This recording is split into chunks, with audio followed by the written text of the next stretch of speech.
Welcome to the GRG podcast, the place for all your gaming news, plus hot topics of the week.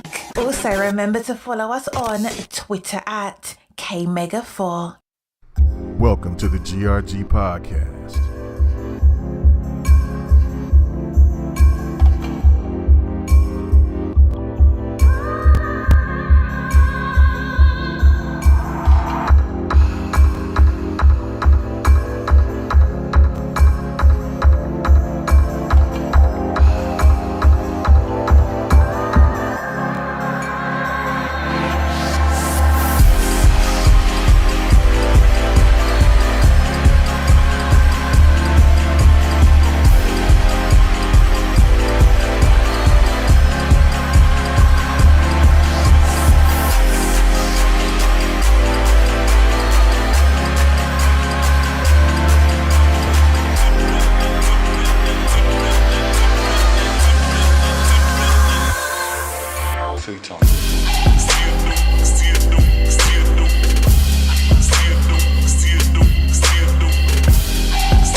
Ladies and gentlemen, we are live. We are back after a long hiatus. I thought it would be the forever hiatus, but now I see that I have people that will just not leave me alone and had to make me come back to do this shit all over again. Ladies and gentlemen, the GRG podcast is live. Welcome, welcome, welcome. Go share this out. Let people know that we are back. And man, we got some filthy heathens on here. We wish we had the lady here, but she was on vacation. I think Dark Optimus is on a sabbatical at the Vatican. I think that he's completely converted himself. Listen, and for anybody else that will be coming through later on or when we start doing this on a regular basis every month, not every week, every month, you know what I'm saying? Like, we'll still have guests. We'll still have plenty of people. We can have up to 10 to 12 people hop on. So we can have a huge, crazy, wacky show, or we can have it intimate. No, I can't say that. Pause. Anyway, so let me get to the cast right here, man.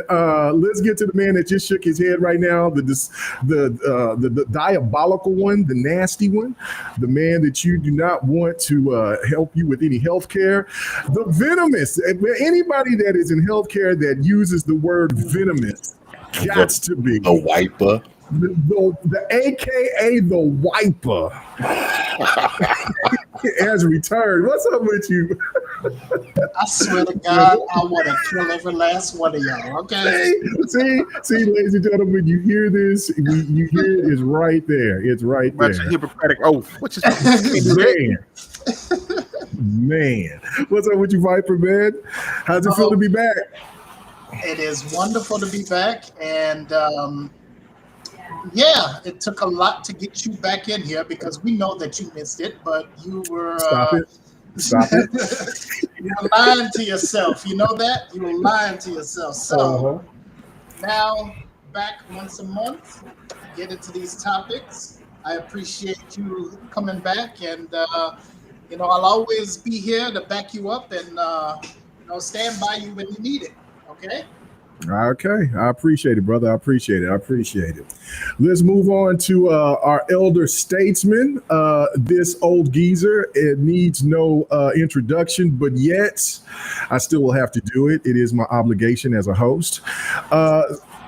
Ham Solo. No, I'm just playing. Sir X Man, what's happening with you, brother? What's going on? I heard that you just came from the doctor, and that's why they I think they took that horn out the middle of your head, so that's why you will not show yourself. That's next week. This week was a pap smear. They had to wipe that roast beef. I got a 10-inch dick enlargement, so that. Okay, well, they had to wipe around that roast beef.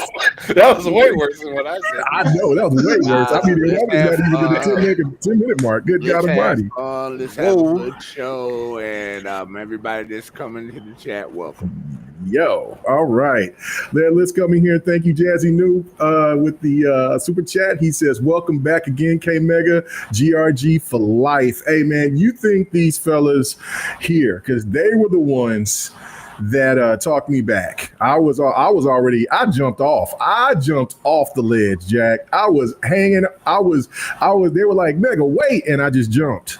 And lo and behold, one of these bastards had a parachute. I thought it was concrete, and it was a parachute at the bottom. So, and then I don't know, it could have been Ham Solo, could have been Husky. I have no idea. I went down first, but I just rolled right behind you. Ridiculous. Anyway, thank you so much, Jazzy. Appreciate it, man. Appreciate it. Definitely appreciate it. Let's keep it moving. Man, this man, he was one of the later people that we added on to the GRG podcast, but man, he's been great ever since he's been on. The man's doing his thing on TikTok. Man, go check out the Husky Hokage. I know that people used to be mad at me because I couldn't say his name correctly, but it took about a year and a half of work, but we got it. Husky Hokage, what's happening with you, brother? What's going on? What's going on, man? Real quick for my wrestling fans. Finally, GRG is back. What's going on, man? I'm happy to be here. I know it has come back. I know. Yeah. I know what it is, Viper. Thank you very much, sir. Oh man. But yeah, we back. You know what I'm saying? Happy to be here. Excited. You know what I'm saying? So yeah. Let's go. All right, and then last but not least, we got this sucker. I thought I moved on, and man, it like I said, I can't get away from it. They're like fleas, and you know what I'm saying. And I don't have a flea collar. Anyway, what's happening with you, Ham Solo? What's going on? I heard that you moved yet again to a undisclosed location. You know what I'm saying? I mean, maybe some bunker somewhere, trying to hide away from your wife. That's probably trying to take you out. I think that she can. What's up with you, Ham? What's going on, brother? You can come see me. I'm in the Mile High City, sucker. Oh, that's fantastic, man. You know what? I would like to go out there to Colorado. That is off a mountain and land, and land in the OKC arena. Come on, boy. You see what I'm wearing? You see what I got on, boy? Look at that. I don't know any of your teams that got any championships of late, but boy, we got ours anyway. Yeah, the Nuggets got their championship. The who got their championship? The Nuggets. Okay, all right. I didn't. That wasn't last year, but okay, that's all right. No, it wasn't last year. No, it wasn't okay. Last year. But it's relevant. It ain't like no Dallas Cowboys. Oh my God! Hopefully, there's no Dallas Cowboy fans here. I mean, hopefully, there's no Cowboy. Mercy, I say the Pelicans. Oof. Yeah, it would be bad if he was a Pelican fan right now. I mean, well, no. I mean, I like the new talent. Real bad. You know what's even worse than being a Pelicans fan right now? What's that? Being a Bulls fan. Oh, hell no. We ain't gonna do this today. I'm sorry. I'm sorry, Viper, but y'all sorry as a motherfucker. I don't give a damn. You better put some respect on them now. I'm not gonna. You guys, Josh Giddey, y'all got no respect. Man. I mean, they got Kobe. They got Kobe. I mean, not Kobe, but how you say his name? Kobe. Yeah, the little dude with the kind of afro hair, like he can shoot. He's good. So I've been a Bulls fan. I've been a Bulls fan for 60 years. I'm sorry, you guys are right over there on the dish. Y'all got that motherfucker. Y'all right on that one. Sorry. Oh man, they are not good. Let me sit there and Venomous Viper, appreciated for being a member for 29 months. That is crazy. That is a lot of commitment. That is a lot of commitment, brother. I really do appreciate it. So yes, I'm about to leave if you read this shit. No, man, this man said, I can't oh, no. This man said, it's time for a Diddy party. I don't know what, bro. I don't, man. If you show a picture of Baby Oil, this is gonna be the first and the last episode of GRG yet again. Already, we ain't even been here. We ain't been here 10 minutes. I got some lotion right here. You know. Oh my god. Oh my god. Man. Now, black folk can't have nothing nice anymore, man. I tell you, sorry, America. Anyway, in good. 10 minutes of GRG being back. 10 minutes, and it's already filthy. I probably got unmonetized. I'm cooked. So super chats will work, back, ladies and gentlemen. Yeah, welcome back. Thank you. I'm cooked right now. All gas, no brakes. Yeah, I mean, we are definitely back, man. We are back. But anyway, so before we get going any further, I do got to ask you guys, what games have you been playing? So I'm gonna start off with the person that I went to last, Ham Solo. What games have you been playing, or are you one of those frauds out there that get on the net and want to talk to people all day about video games? I was playing some college football earlier this week. Okay, yeah. I saw your post. I was kind of like, oh. Yeah, I'm gonna wait on that game a little bit. It has some exciting new stuff in it, and I want to play more. I was having some of my own issues with it. I'm not gonna scream at anybody else for getting the game, but for me, I just don't need it right away. So I'm just gonna wait. I've been playing a lot of Dune Awakening. A little bit of basketball with the boys every once in a while. And I've been getting more into my Meta Quest 2. Okay. And because I'm thinking about the 3S.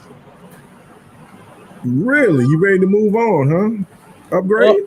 Well, like the Quest 2 is just, it's a little old. The pass-through mode on it is horrible. And I don't know, just trying to get into something else. Okay, ain't no problem with that at all. None at all. I can totally I can understand that. Is there anything else that you've been playing? As of right now, not really. Really. Just kind of, I mean, since I've been moving and all this stuff, like getting here, unpacking, and oh damn. But not really, not too much. All right, what's up, man? I'm not too excited for much either. I mean, I'm looking forward to Borderlands 4. But I don't know. This year has been great for gaming, but it hasn't been exactly my year for gaming, like for my type of games. It's been a very good year for quantity, but not for Ham Solo quality. Now I did like the best game, the best two games I've played so far that I like personally is Clair Obscur and Dune Awakening. Dune because it's my type of game. Dune speaks to me. Clair Obscur was just a good game because it was a good game and I just couldn't look past it. Right? Because I'm not even a turn-based guy like that. But that game kept my attention, and I was more than happy to put an emotional amount of time into it to the point where I 100%. Okay. So, yeah, I'm looking at the Doom. It's just, you know what I'm saying. I'm looking at checking out the finances, but I'll pick it up so we can run some matches on our matches, but run some MMO action for sure. What's happening with you, Antonio? AKA Predator? What's happening with you, Pred? What's going on, brother? You know what I'm saying? We wish that you could be up in here with us. Be up in with us. I don't know if I said that properly. If I did say it very wrong, I mean ultimate pause. But but like I said, we will accommodate on a GRG sometime if to catch you, like if we want to move it to Thursday at an earlier time or something like that to catch you every once in a while, because I know that you're busy or whatever, to get your thoughts, then by all means, man, come on through, or we could just do that. You know what I'm saying? We want to hear what you feel about what's going on in game. And I know that you've been kind of out of it, in and out of game, and you've been busy with that. But man, we'd like to hear your voice again, brother. But man, thank you for coming on through. Yeah, I know I did say that wrong, so that's why I said pause. I caught it. Anyway, let's move on. Let's go to Sir X-Man. Sir X-Man, what have you been playing, brother? Bowling 2021, pretty much 95% of my time. 90% of my time. Then I've been playing Mecha Break, Battlefield, and a few little obscure games I play every now and then. That's about it. All right. How much of that Mecha Break have you been enjoying? A lot, but like I said, I've been going through some things a little bit this week, so I couldn't get into it. But I'm gonna get back into it this weekend. But I've learned a lot, so it's gonna help me get through the game a lot better. But yeah, I like it. It gets addictive. Okay, all right, no doubt. Let's move on up. Viper, what you been playing? Well, let's see. The Steam sale just ended, and I picked up a few games on Steam, and I've been trying to get into Final Fantasy VII Remake Intergrade on the PC just before it comes out on the Xbox, and then I've been trying to get into Path of Exile. Kind of difficult to get into, so trying to see how to navigate that one. The first one or the second one? I'm trying to do the first one. Oh yeah, the first one is really, really difficult to try to get through. Yeah, and I picked up, even though I already had it on the Xbox, I picked it up on the Steam sale, RoboCop Rogue City. That was for real cheap. Like I think it was $5 or $6. I picked up Uncharted, Legacy of Thieves, Horizon Forbidden West, the complete edition. I did Crash Bandicoot Insane Trilogy for, I think that was about $4 or $3, something like that. It's like, yeah. I was like, I'm going to build up my library on Steam just like I have on my Xbox. And, I'm just getting myself ready for the Xbox ROG Ally X when that comes out because, yeah, I'm going to have my Steam library all built up. I mean, I think I already have over 300 games right now on Steam and over 1,500 on the Xbox right now. So I got a huge backlog. So, yeah, I'm going to have a lot to play. So I just seen there was a poll out where they and there was an article, and then I think somebody made a poll out of it where they were saying that, are you one of these gamers that buy games and don't play them, like kind of store them for later? So of course. Okay. I mean, think about it. I think everybody on this panel I know I've done it. I know I've done it easily. So I think everybody on this panel has done it. Here's the thing. Just in case certain things occur, you want your backlog. Because if, God forbid that, certain games go offline, and I know that's one of the topics today, but if certain games go offline, you still have a bunch of other ones to deal with that's not online per se. So, yeah, I go for the great deals, and if it's cheap enough, I'll buy it. If it looks interesting enough, then I'll buy it as well. But I don't have the time to actually jump in and play those games right now. As long as I got it in my library, I'm going to go back to it later on when I do have some time, and then I'll go play it. But hey, you can't play it if they take it out. Yeah, that's if it's an online only game. That's online only. If it's a single player game, and that's why I do invest in a ton of single player games. Yeah, I'm going to have that as my backlog, and I'm going to jump into those. But Anything that's just online, period, no, I'm not even gonna worry about that. Screw that, because they can take it offline. So Okay.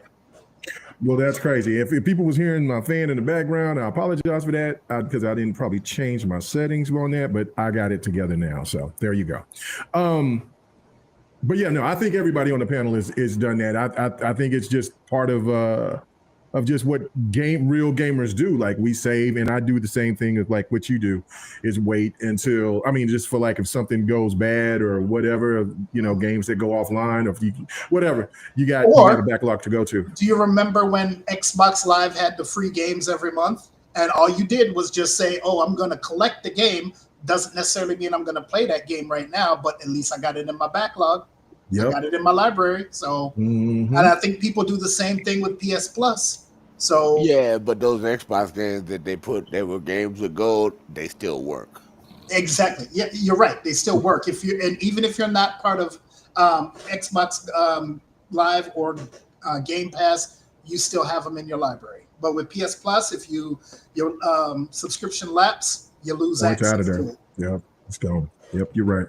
All right, let's go on to Husky, man. What games have you been playing, brother? I already know one. So, but what else? What else have you been playing, brother? Yeah, at college football 26 dropped, so I've been in that. I've been playing a lot of that, and I have been playing Death Stranding. I started Death Stranding, and I'm actually enjoying that.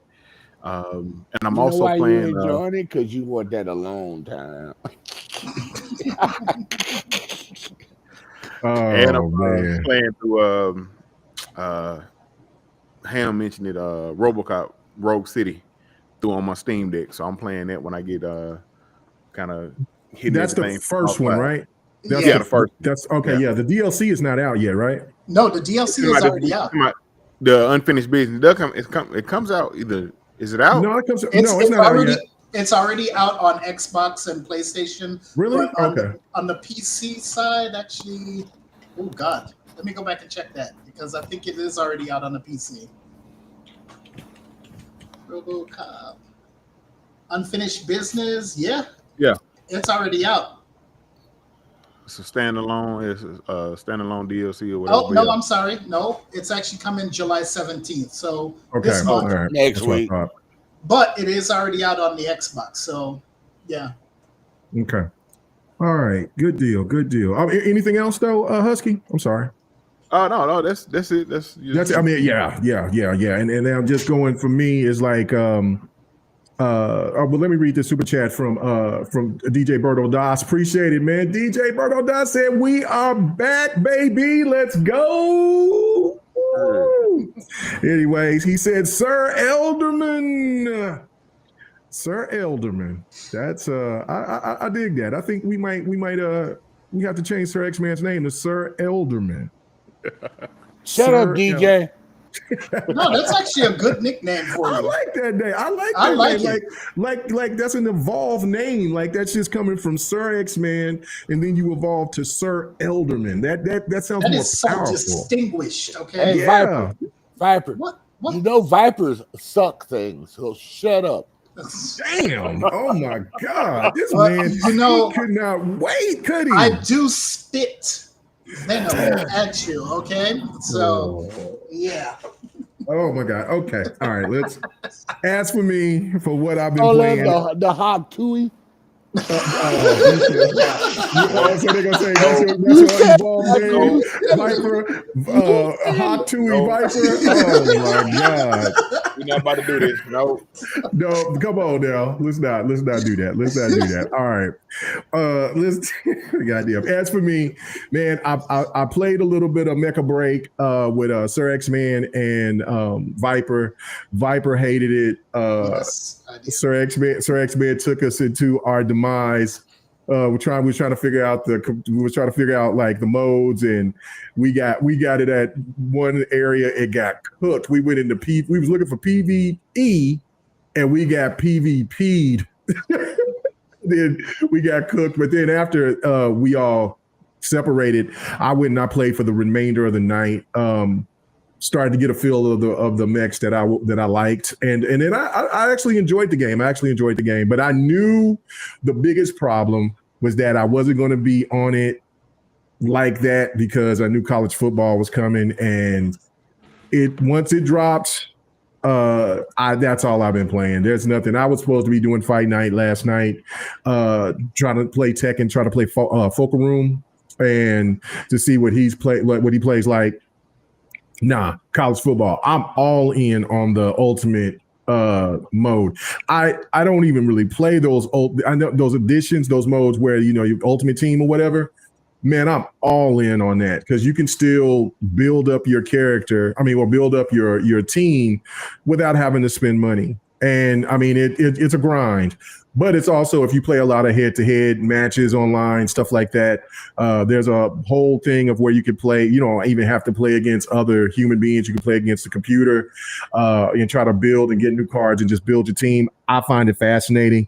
The meat and potatoes for me is going to be Dynasty mode, but I'm waiting for probably about a week so I can get the right proper schools, which was one thing that it tripped out Ham, because Ham Solo, I was showing him and I said, oh man, you could go and find the high school or a small college in your state and add them on there. And so we found one for Ham where he went to high school, and they even had his family, one of his nephew on the team. It was crazy, and that was nuts. Like, that's how much detail that people put into that stuff.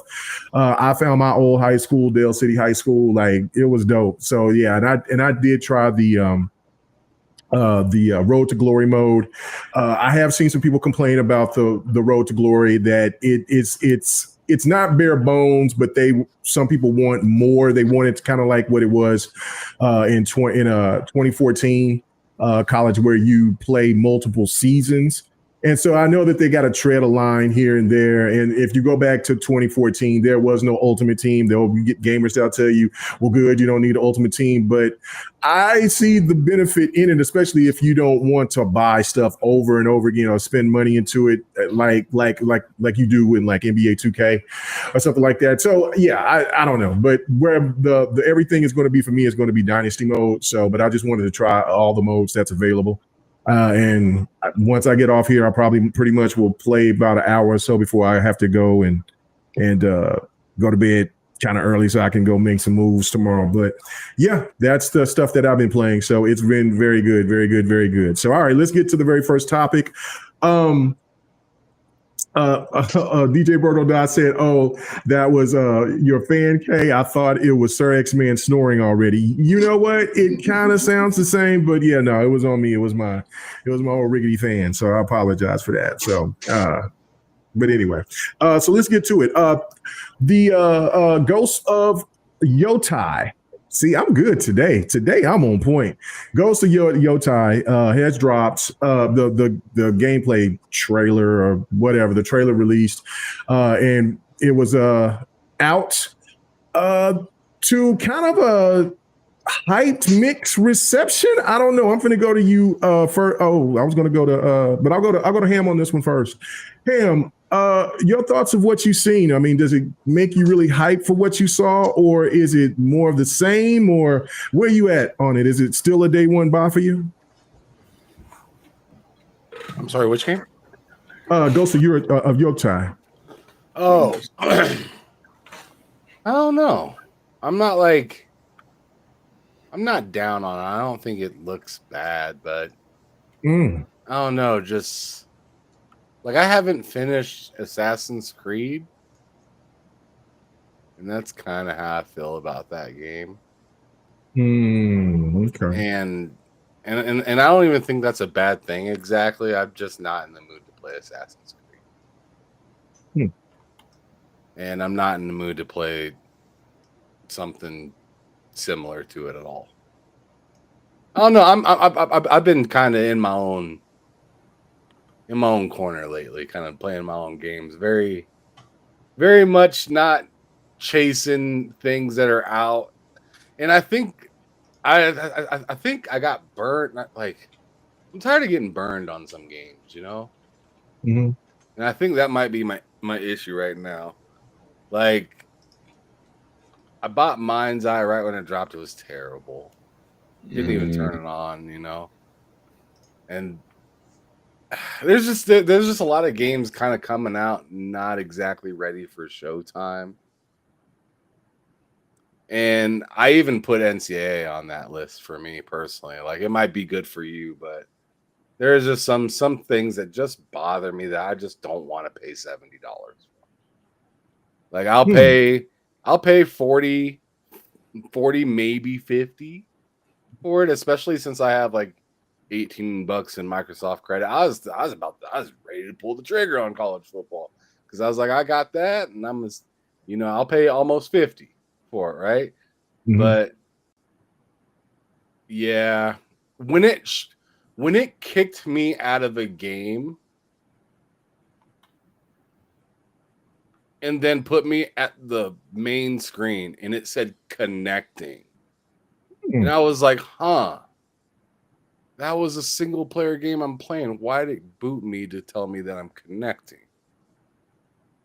That's when I really wasn't feeling it. And then when it happened a second time, except it was after a game. So I was on my way back to the main screen, and then it just booted me back to the main menu where you select what version you want to play or whatever.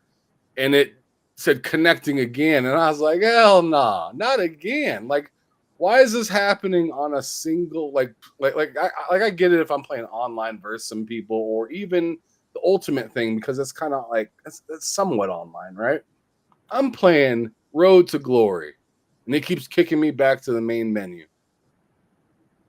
and loading. So I'm just like, nah, champ, I can't spend $70 on that yet. I do really want to play it, but I'm just I'll just kick it with 25 until they get a few things ironed out with that, and I'll cop it on a sale or something like that. Okay. All right. You sound very depressed about gaming right now, brother. Mind's Eye put you in that space? Not just Mind's Eye, just, I don't know, just some things I was looking forward to, I was looking I got new news about Ark as well, and they're just gonna focus on the original Ark that they made, that they remade to go back into Unreal Engine 5, and then they've been telling us, oh yeah, we're gonna make that new Ark in Unreal Engine 5, and then really all they ended up doing was just moving the original Ark to Unreal Engine 5, and then saying, yeah, we're making money off of this right now. We're not focused on Ark 2 anymore. So that kind of pissed me off a little bit.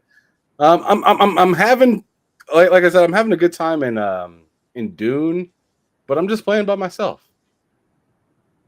So it's kind of boring, it's a good time and all, and it's fun doing the missions.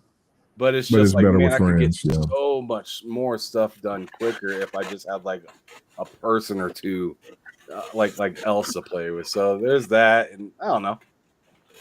Yotei, that's the topic that we're on right now, is Ghost of Yotei. That's not going to scratch my itch, right? You know what might? That's coming out before Yotei? What? Borderlands 4. Borderlands 4 might scratch that itch. Yeah, I expect Borderlands to be really good. Day one for me. So yeah. Yes, day one by. I think that's kind of the spot where they are. Yeah. Okay. Yeah. I'll have some more thoughts about that going. While we're still on this topic, but I'm gonna go ahead and I'm gonna move over to Viper on this one. Next, what did you get a chance to see Ghost of Yotei? And hold on, let me read this. DJ Brododas is messy. He said, K Mega, he says, you ain't country tonight, K. He says, on point with the I'm already messing up. Pronunciation. He says, you still can't say Yoshima. Tsushima. Ghost of Tsushima. Y'all know Mega went to elementary school while he was gone for 8 months. Listen, yes, I did, Sir X-Man. I did. I just graduated from grade school. I did. He said, you still can't say. See, I gotta say Ghost of Tsushima, because to say that, because it's Look at that. That's a T. I'm thinking it's right? But it's tush. It's Tsushima. Tsushima. It's silent. Yeah. Tsushima. Yeah, the T is Like silent. sushi. So, It's just like sushi. Tsushima. Okay, so yeah, that's why I did that to make fun of myself. But go ahead. Viper, your thoughts about Ghost of Yotei. Is it a day one buy for you? And I mean, did it look very impressive to you? So during the much depressing... When he said so, I know it's a cooking cabinet. Go ahead. So due to the depressing state of, this man over here, I'm actually watching the video now because I didn't watch it yesterday. But it looks just like Ghost of Tsushima. It's coming out on my birthday. It plays just like Ghost of Tsushima. It looks graphically the same. Nothing home to write about because I don't have a PlayStation anyway. But I'll wait till it comes to PC and wait till it goes on the Steam sale. That's it. That's it. That's it.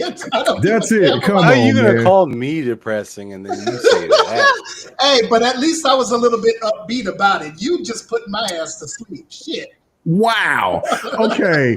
So Richili is here. It says K Mega.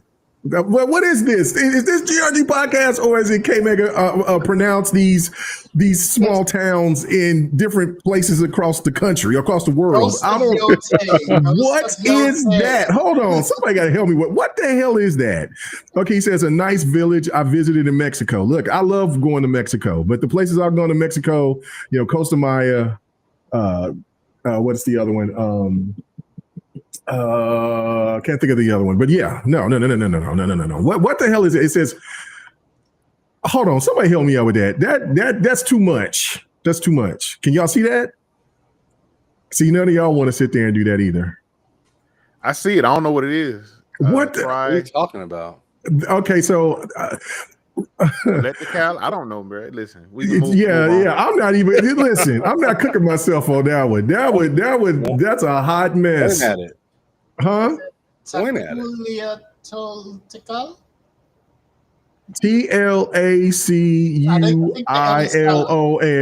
I think the L is silent in the first one. So it's TECATL. Okay, so Takulio. Nah, man. Come on, man. Nah, man. They didn't teach me that in school. I don't know that. Listen, I'm sure it's a lovely place, but I mean, listen, if I'm going out there, I want to say, look, man, I'm going to the spot. I'm going to Tula. I'm going to Tula. I'm going to the Mexico ATL. See the ATL at the end. I'm going to Mexico's ATL. I'm going out there. That's where I'm going. Man, hold up. He says just ask AI to say it. Okay, I'll do that. I'll do that after the show. I'm doing it right now. I'm actually okay. Go ahead. On my phone. Hold on. Oh no, you keep going until I can. Until I okay. All right. Husky, have you got a chance to see the Ghost of Yotei and your thoughts about it? Is it day one buy for you? Did it get you excited? Or is it kind of like what Ham and also what Viper was saying? It's looked like more of the same.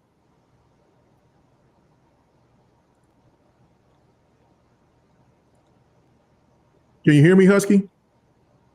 Oh, okay. I was like, if you're talking to me, my headset went on. Give me a second. Oh, okay. That's it. That's cool. All right. Let me go to Sir X-Man then. All right. So he to get his headset fixed. What's going on, Sir X-Man? What do you think about it? Is it something that you would get day one? Is it something that look? That's not my type of game.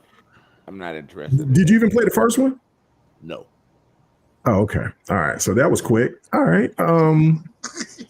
I'm an on a mission warlord kind of guy, dude. You get me there, I'm good. Okay, all right. Well, there's an Autumn issue coming real soon. It's coming next year, isn't it? Yeah, it's coming next year. All right. Right now, I'm waiting for them to release that Autumn issue 2 remaster, so I can have that and play that again, like I did when the first remaster came out of Autumn issue 1. Mm-hmm. I forgot how hard that final boss was in Autumn issue 1, boy, but it was worth it. It was so worth it. So Okay. not interested in that game. Man, all right, man. Y'all guys are horrible, man. What's going on, man? I understand this is a pro Xbox channel, but man, we are gamers here, ladies and gentlemen. We are gamers here, man. And that Ghost of Yotei looked absolute. What? It looked absolutely the same.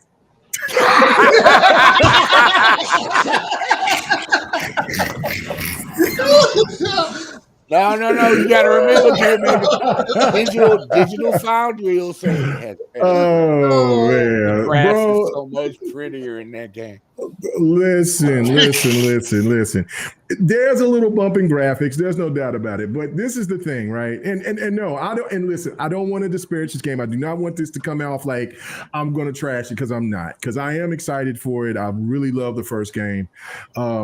I think Sucker Punch is going to do a really good job with this game. But this is the thing why I am not going to be looking at it for a day one buy for me, is because, for one, I already beat a game that's very similar to it, which is Assassin's Creed Shadows. I mean, everything damn near to the T is the same as Assassin's Creed.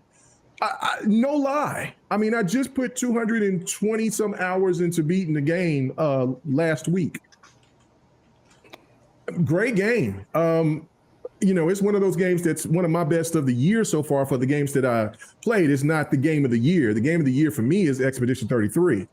But it is, yeah, man. I don't know, man. I will be happy for waiting to play the PC version, because I will feel like if I bought that game day one, I feel like I will be playing DLC to Assassin's Creed Shadows. That's how I feel about it. And that's no disrespect, because I really do enjoy it. And I know that I'll like Ghost of Yotei, but I just feel that game, it didn't blow my socks off by like, oh my goodness, like, wow. Like the whole, template biomes, always one of the most beautiful games to look at out there in that capacity. But it just doesn't, I don't know. The story has to really land. And usually when you're doing a sequel, the story, it's more about the other things within the game that makes the game better, not so much the story, because stories in most sequels are not fantastic. That's why like a Halo 2, like a Gears 2, or like and I know that some people will frown me when I say this, but a Last of Us 2, I felt like that was a better game for me, because at least I beat it. I haven't been able to finish the first game. Those to me are the exceptions, but most sequels want to do more of the same and, fine tune if it's a combat game or whatever, and it kind of loosens up on the story. So I don't know. So hopefully that the story is going to be fantastic, but I will get it, but it'll be day one when I get the definitive edition on PC at sometime next year. So. Okay, K-Mega, look in the chat. I got the pronunciation for you. Okay. Verge is over here saying, he said, I'm over here setting and wearing sandals.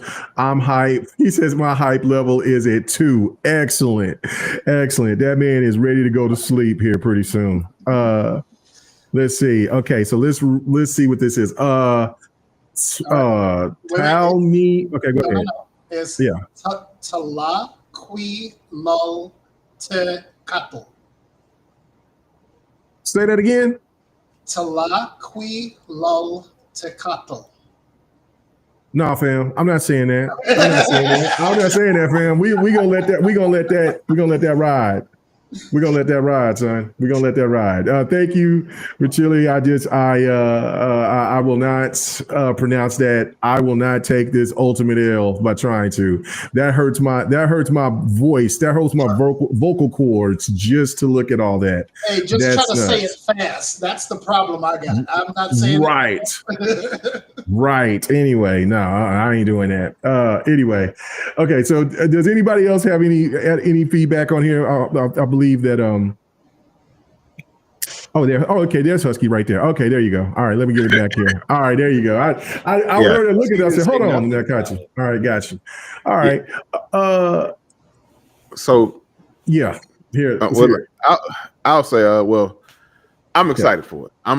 It's more than likely it's gonna be a day one purchase for me. The story, and I was a big fan of the first one. Ghost of Tsushima was really good. I really enjoyed my playthrough of that, and I will say this: although I have Assassin's Creed Shadows, I have not played it. So that could. I saw somebody else mention that because Assassin's Creed Shadows online, saw someone talking about that online, and they mentioned Assassin's Creed Shadows. They feel like they may have a little fatigue from the type of, but I'm excited for Ghost of Yotei. It looks good. I like what they're doing with the story. It's a revenge story, and the fact that they're adding, they're having a Watanabe mode. Shinichiro Watanabe, the director of Samurai Champloo. That was really dope. Yeah. So you getting lo-fi tracks, stuff like that. Like, listen, and then the new weapon sets, things of that nature. I'm excited for it. Like I said, it's gonna be a day one purchase for me. Yeah, no, and see, that's absolutely fine. And see, the thing of it is that I think if a person who hasn't beat Assassin's Creed Shadows or just haven't put a lot of time in Assassin's Creed Shadows, would be really all in on Ghost of Yotei. But I think for anybody who's played the game and played Shadows at extensive time, it will give you. I think it will give you instant burnout, like just instantly. Like, hold up, I just did this. I just beat that. Like, I mean, for the way that she was jumping across doing the grappling hook across to the other platform, like you do that in Assassin's Creed, the changing of the weapons, the certain weapons, the spear, things like that. Hell, some like, I mean, like even using one particular kill, like there was 2 particular kills that she used that are similar to what you see in when you're playing with Noe, and then if you're playing with Yasuke. Like, it's crazy. Like, I'm like, hold up. Like, and I know what it like if the person, like if you're using those type of weapons, that you've only got a certain ways to kill somebody, especially with a finishing move. So it's going to be similar. It's just like I was like, hold up, like, whoa. But I mean, the game will look beautiful. There's no question about that. And the game will play well. I have utmost faith in Sucker Punch. It's just that for me, I'd rather play it on the PC where I'm going to get the true definitive edition, and I'm not going to have to worry about any hitches if the game will have any hitches. So yeah, and I won't have that burnout like I feel now after I saw it, because once I saw it, I was like, oh, this looks good. But then I was like, wait, hold up. What? Okay. And then I just was like, okay, yeah.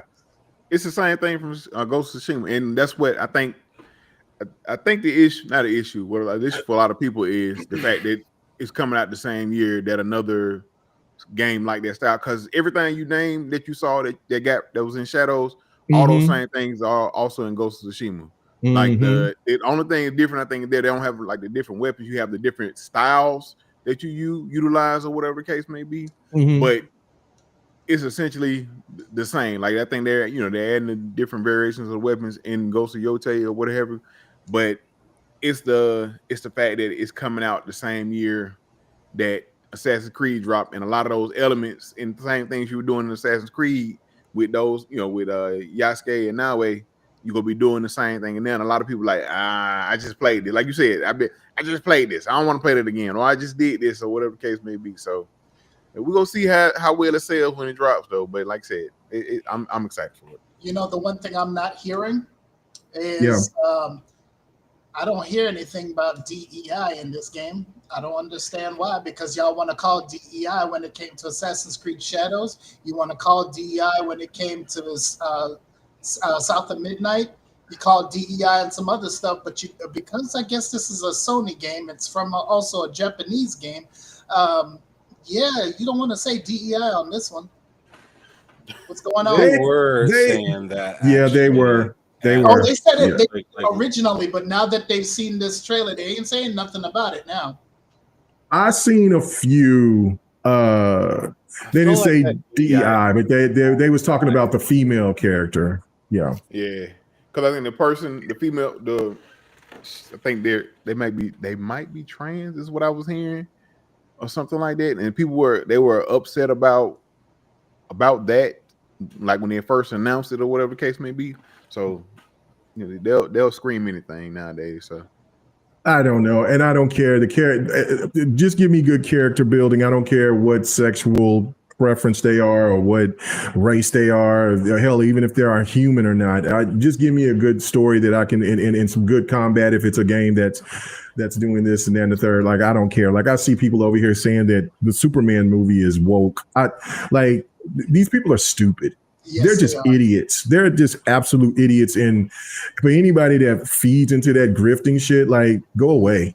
Yes, you know what I'm saying? Like, you know what I'm saying? Like go stay in that pit over there with those Neanderthals over there. Like nobody wants to, because if you got no substance, like we're talking about video games and we want creativity or we want this and that, but all of a sudden then when you see creativity, you see different type of characters, you see different type of development of a character or characters, then it's called something else because it's not the old standard of women with tits hanging out or looking helpless or some big buff white guy sitting there kicking everybody's ass. Like, I mean, can we just enjoy gaming for what it is and let it bring a lot to us? You know what I mean? Like, I don't care if I don't care what color the person is.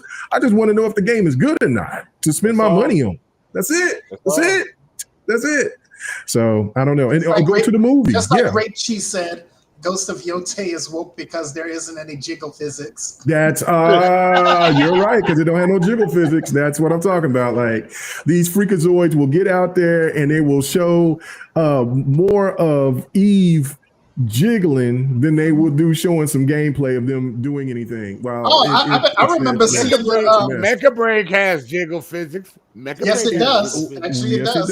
Yes, it does. Yes, it does. But in addition to that, Sir X-Man. I've seen the video of them showing Eve climbing up a ladder and just looking. It's like, my God, get a life. Yeah, please get a life. Get a life. Thank you, Ocular fan, for coming through here and saying what's happening. Oscular fan. Thank you for coming through. Let me read what DJ Bordeaux said. He said she's not trans. Hold on. Okay, guys. My wife sent there and handed me this message. Do I want any booty or do I want any? Is that throat? Oh, or do I just want Arby's? Which one do I should get? You're so wrong. I know she's looking at me like, you motherfucker. Anyway, okay, so she asked me, do I want McDonald's or Arby's? Arby's. You want that beef curtains? Do you want what's Andy's? Is that the custard place? If they got that, they don't have the what? They don't have my cookie butter. The cookie butter's gone. I'll take some from Andy's, chocolate something or something. But yeah, I'll take some. I thought you were supposed to lose some weight. I have lost weight. I lost 10 pounds. I've lost 10 pounds. I just weighed myself today before I took a shower. I said, I lost 10 pounds. I'll take an Arby's BLT sandwich. Sir X-Man said he'll take a BLT sandwich. I don't know if McDonald's have a BLT sandwich. No, Arby's does. Arby's have BLT. Oh, I said Arby's, but it said Andy's. So that's a custard place. So. Oh, okay. Anyway. So yeah, my wife looked at what I said. My wife looked at me like, what? Well, you did say it like country, so you know what I'm saying. I did. Anyway, but DJ Bordeaux said, she's not trans, she's an activist. So that's the same to them. That's the same to these freakazoids. It's the same. So that means she's acting trans? Y'all confusing me. It's going to mean something negative to that bunch out there. So, anyway, our man Yobi said I went from 236 to 189, bro. Boy, that man smoking crack kills. Shit. Don't do that. But anyway, no, congratulations, brother. What's happening with you, Yobi? Man, much love to you, man. Thank you for coming through. But man, good deal. Oh, my wife is gonna give me hell when I get off of here. Yeah, because you did say throat or booty. I did. I said, does that say throat? Anyway, let me see. He said Sucker Punch is weird. They love grass jiggle physics. Oh my God, y'all are crazy. Anyway, all right. All right, so let's keep it moving. All right, so nobody except for, I mean, I'm excited for it on PC when it drops on PC. But there's no other day ones except for Husky. Huh? What'd you say? It's coming out on my birthday, so whatever. Well, I mean, when it comes on PC or when it drops on when it's on PlayStation, it comes out on my birthday. But do you even have a PlayStation? No, I don't have a PlayStation. Why would I buy a PlayStation? I understand that. I mean, wholeheartedly, I do. I mean, but now don't let him hear that, because I mean, he just invested into another PlayStation Pro that he has in each room. That man is about that PlayStation Pro life. That's not true. Oh my God. All right, let's keep it moving. Let's go on to the next topic. Okay, so Xbox games are top on the gaming leaderboards, but Xbox games still reviews lower than the other big two publishers. I said big three, but anyway. Why and when Xbox games are in demand? So I'm going to go to Sir X-Man on this one first. Okay, so we've been looking at the charts. Xbox Studio games are cooking. They're dominating on the PlayStation. Nintendo, I think, Minecraft is up there doing fantastic. Even on Xbox, you got Doom. You got Minecraft. You got Call of Duty. So you got Xbox games that are doing very well on all three platforms and even doing well on PC. But we still have people keep talking about the ratings of games, but the demand of these games are so strong. Why is that, Sir X-Man? You want the truth or you want me to lie? I want the truth. Well, the truth and nothing but the truth. Yeah, we don't lie here. We keep what we kill. Go ahead. For your games to maybe have a chance to get up in the top, you got to make some. Oh my goodness! Oh my God! Oh my goodness! On that topic, that's the fact. That's the truth. And you see, Minecraft. The only reason it got knocked down is because Xbox has put more of their games up there. But when those games have ran their course, Minecraft is going to spring right back to the top because it's still the top game, period, everywhere. And I didn't notice Grand Theft Auto was on that list. Yeah, Grand Theft Auto is still on the list. It is. It is one thing. Did you guys see any Fortnite on that list? Yep. Not that high up. Matter of fact, I need to go and look and see. Find that list. I've had that list. Like it normally is. So, like I said, you got to build it. You don't build it, you letting people sneak in your back door. So that's the way it is. I'm done with that topic. Short and sweet. Moving on. All right. Well, let's keep it pushing. Husky, your thoughts about this, man? Xbox games still review lower, but they're in higher demand. Like, explain this to me, man. Like, Xbox games are the standard right now. I'm not gonna say it's just the Xbox tax, and I'm not gonna say there isn't an Xbox tax. No. You can say it. You can say it, Husky. No. I believe there's an Xbox tax. I really do. Like you look at so many games. Like what I'm waiting on is whenever it comes.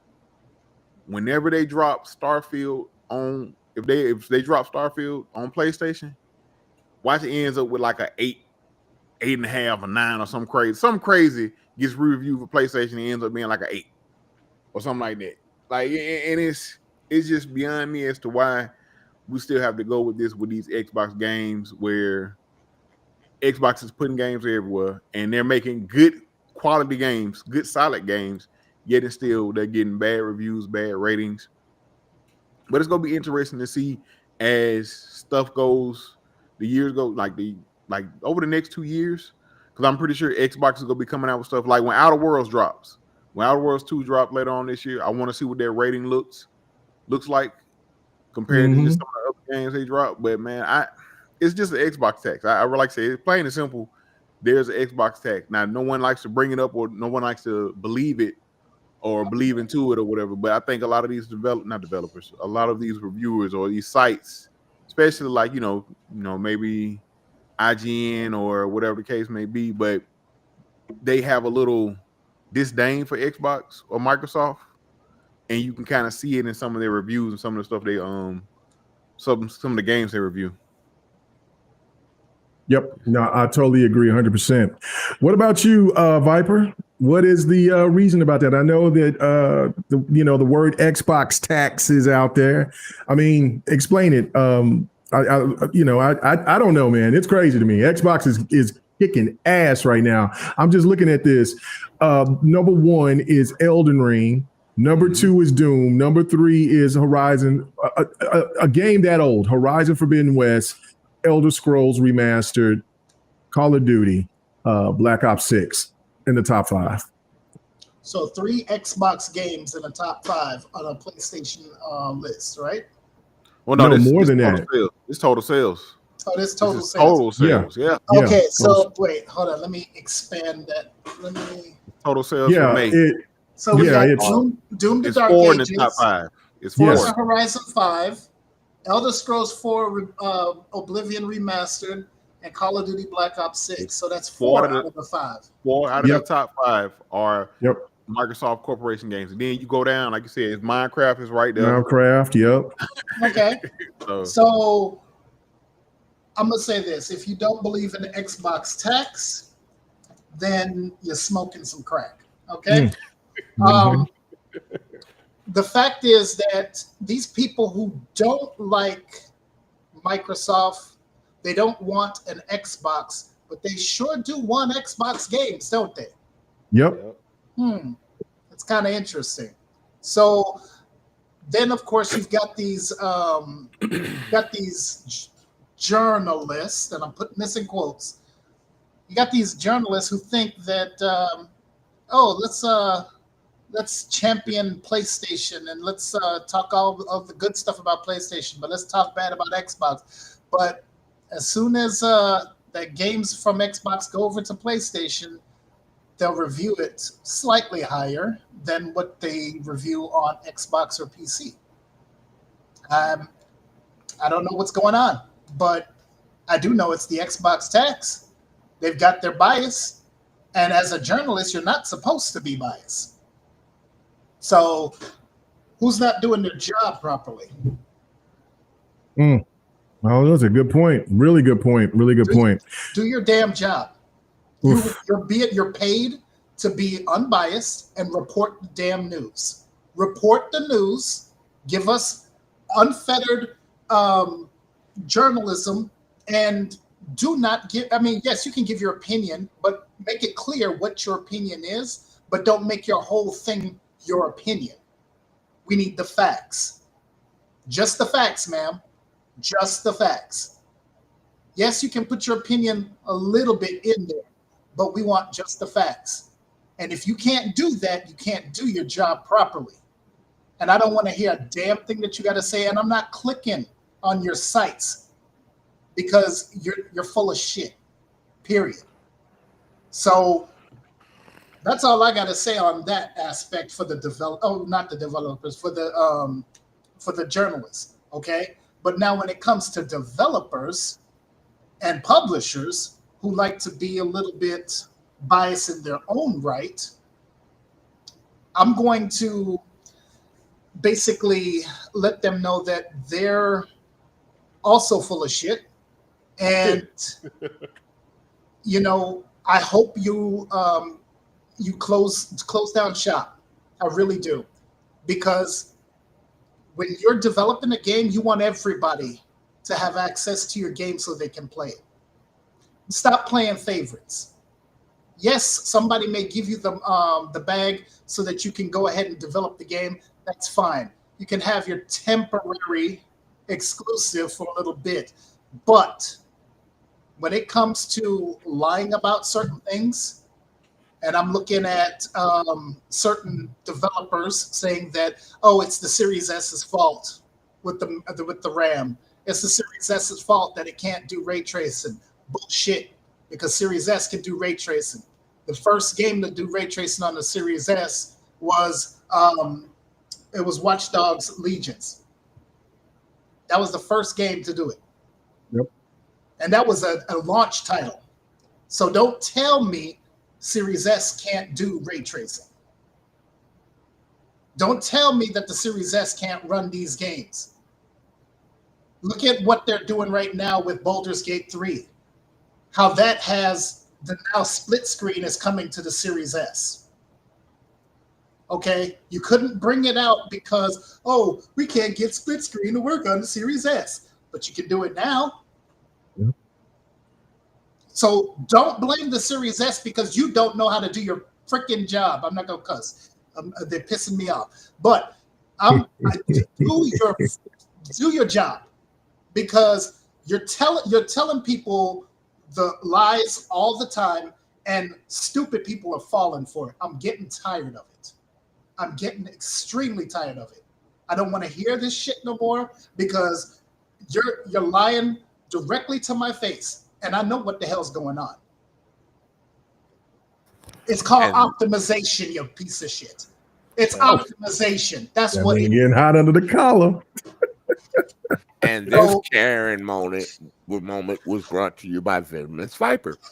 For real. All right. Okay, so let me read some of these comments here. Okay, so Chili says Xbox makes mid 80 games, 80 rated games nonstop. Yeah, PlayStation fanboys, they call it trash. I mean, they eat it up. But they eat it up, right? But they eat it up, right? No. But he's absolutely right, though. Like they'll say that 80 games that are rated at 80%, the 80s are mid, but like it don't make any sense. Here's another thing that he said. Oh no, let me put that.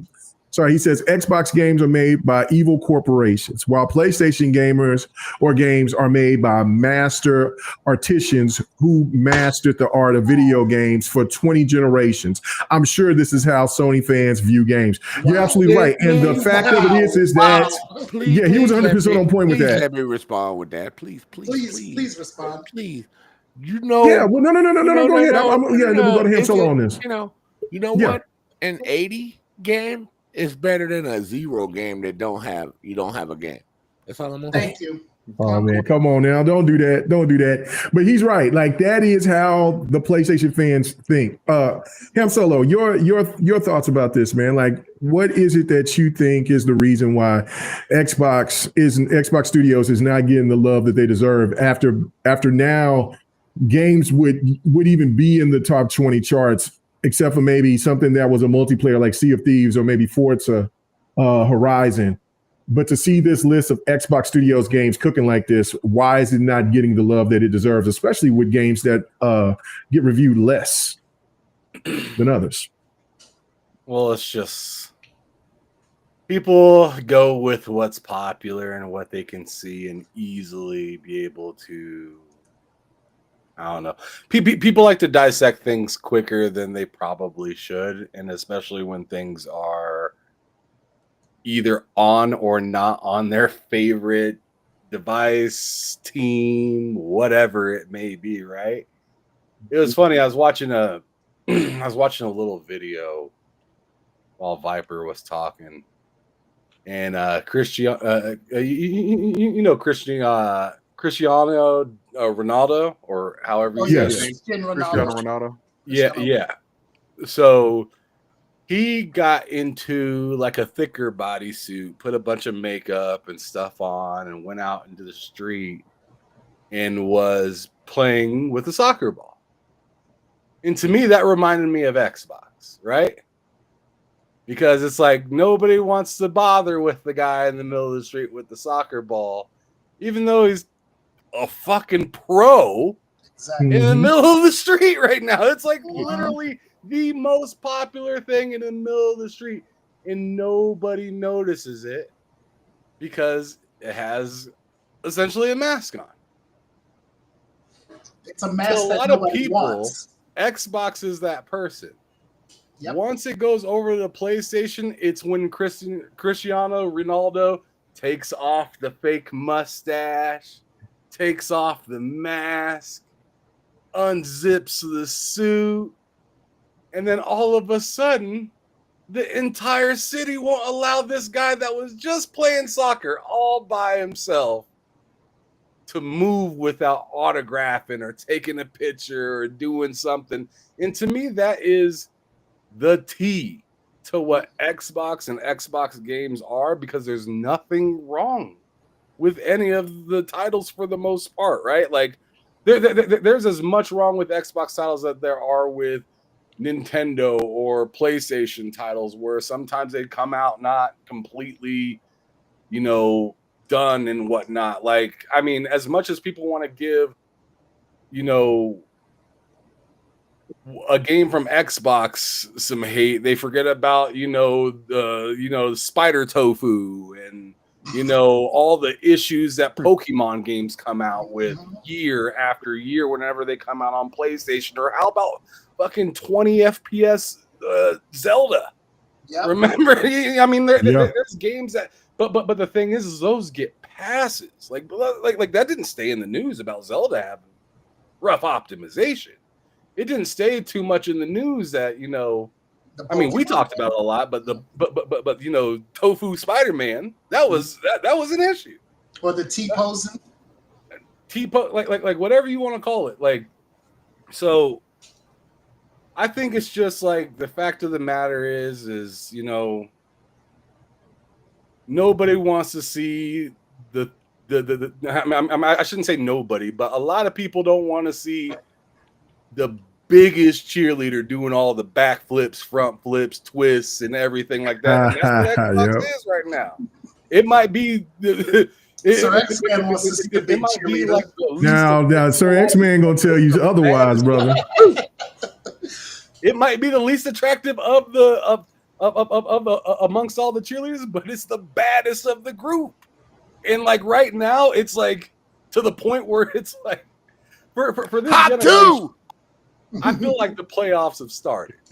Like, oh shit, it is after March Madness. No more college bullshit. We in the NBA playoffs right now. And like this is kind of because as we can see, this console generation is winding down. They're already talking about new hardware. They're talking about handheld stuff. They're talking about different ways to play. PlayStation's publishing games on Xbox. Like the game does not look the same as it did at the beginning of the generation, right? We believe in generations is now not a thing.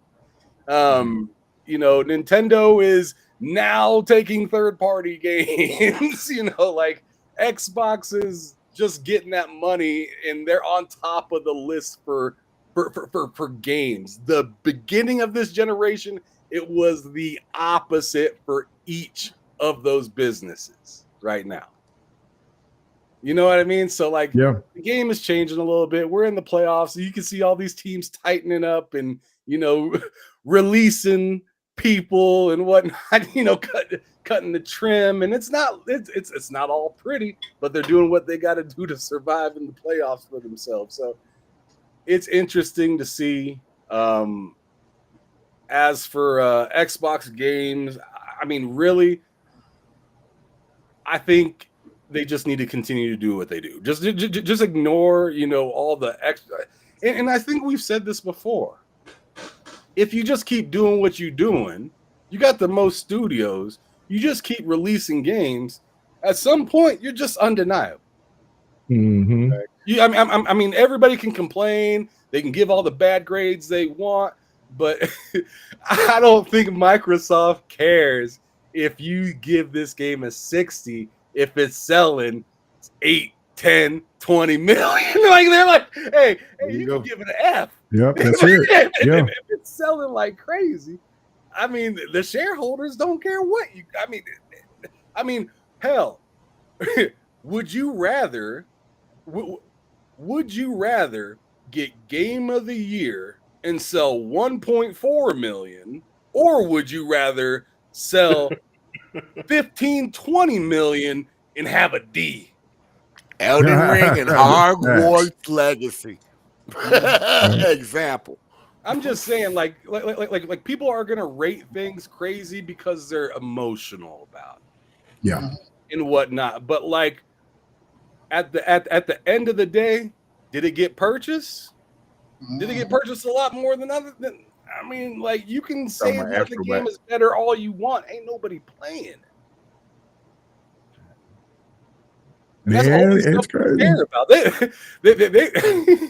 You can tell me you can tell me that Concord was better than the First Descendant all you want.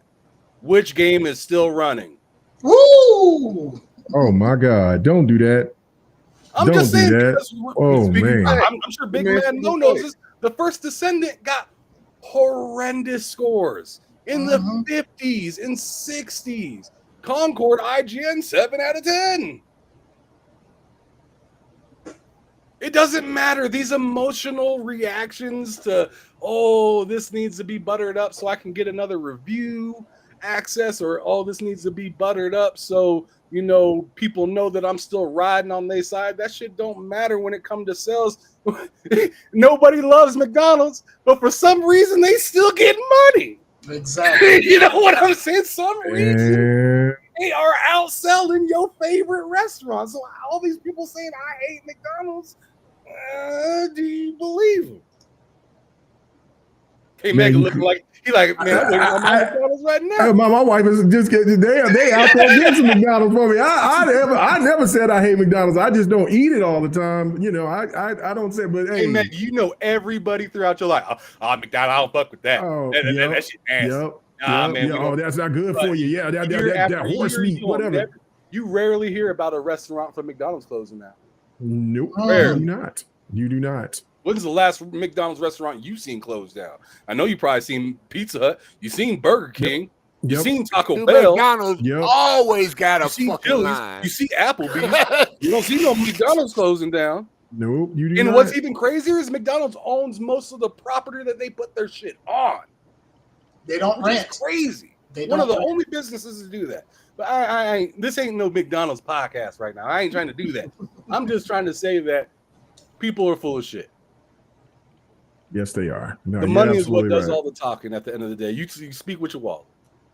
And Ham Solo, I'm glad you brought up that analogy of Ronaldo and him getting into that suit, because that is exactly what is going on in this industry right now. Because it's not on their precious PlayStation, they don't like it. But because it's on Xbox, they hate it. But they can't hate it too. They can't hate it too much because the public is over there showing you exactly like that they do. Right, like but everything because it's not on PlayStation. Because it's not on PlayStation, they're gonna hate and hate and hate. But as soon as it comes over to PlayStation, oh, we love this. We're gonna buy it. We're gonna eat it up. That's because the actual real PlayStation players out there are the reason this podcast is named what it's named. Yep. Gamers recognize game. Yep. Yeah. And all the people that are on Twitter doing all that nonsense and talking, the PlayStation players out there, they recognize, yo, I didn't get a chance to touch this, and I'm finna put my hands all over it. And there ain't nothing wrong with that. Because guess what? When Helldivers comes through, I'm gonna be all over that. I'm gonna get Helldivers on Xbox as well. All these developers care about it. I mean, the more their game gets bought, the more that they can sit down and exhale and say, I can come to work tomorrow. Feeling happy. Was there something that you wanted to say, Sir X-Man? Yeah, I want to elaborate on something that Ham mentioned, and it was like nobody's paying attention to the media anymore. With word of mouth being more out there about these games, nobody's really caring about what these critics are saying anymore. People are listening to what their friends say, and it gets passed on to another friend and another friend and another friend. Because online gaming has actually is ruining some of these magazines because friends got friends of friends of friends that will give you the information in a chat about a game if you're curious, and they don't think that's important. But since online gaming came and communication came, it has ruined that. Pretty much nobody listens to those people anymore in the media. People listen to their friends if a game is good. They really do. Well, Sir X-Man, I mean, I agree with you on that aspect, but but I don't listen to the media. Well, no, I'm don't saying, listen to the media. You listen to what your friends think about it. But here's the thing: what if your friends are the ones that's listening to that toxic media that is out there? And then then they'll see one of your friends on a friends list, and then they'll ask them, what do they think of the game? You know what I'm saying? They'll get a better opinion on someone that actually played the game, unlike some of these media people really who play it for 1 hour and say, all right, it sucks. They'll go to somebody who's really playing the game, and they'll let them know if it's worth it or not. But that's what happened when we got online innovation. Thank you, Xbox. You know what I'm saying? Yeah. So it's the nature of the beast. It is what it is. But a lot of them trying to catch up with that, but they can't. Because now you got TikTok telling people how good games are. You know, you got other people out there that people know and respect that play game. So a lot of these other people don't listen to Metacritic no more. I have not heard one person say, well, Metacritic say this and that. You know what I do when I look at a Metacritic score? I look at what the people rated, the gamers on the other side. I do not look at the other rating. I look at what the people are saying. You know, because I've seen a super high score, but then Metacritic give it like a 6 in the middle by the publishers. So people go by what the gamers say. They don't go by what these medias with the false things say. Because the media is basically the part. They get credit. They can be the ones inside the bad review section. But the people views, that's where you go to. It's like a movie that comes out and they say it's bad, right? But then people come in and say, you know, that movie was good. We've all seen that before. Oh, yeah, no doubt. So it's the same thing with what's going on now, man. It's just people trust their friends. And that's where online gaming has changed everything. And trust me, if they could get rid of online gaming for reviews, you know, people talking about a game online, trust me, they would. Well, you can't talk about this game. We're going to have to cancel you. You know, you can't talk about this game to your friend. You're self-publishing the game. They can't do it. So there we go. Yep. No, absolutely right. I don't know, man. I just can't understand. There was all this talk for years that Xbox had no games. Xbox couldn't provide any type of sustainable. We'll talk about sustainability here next, but Xbox could not.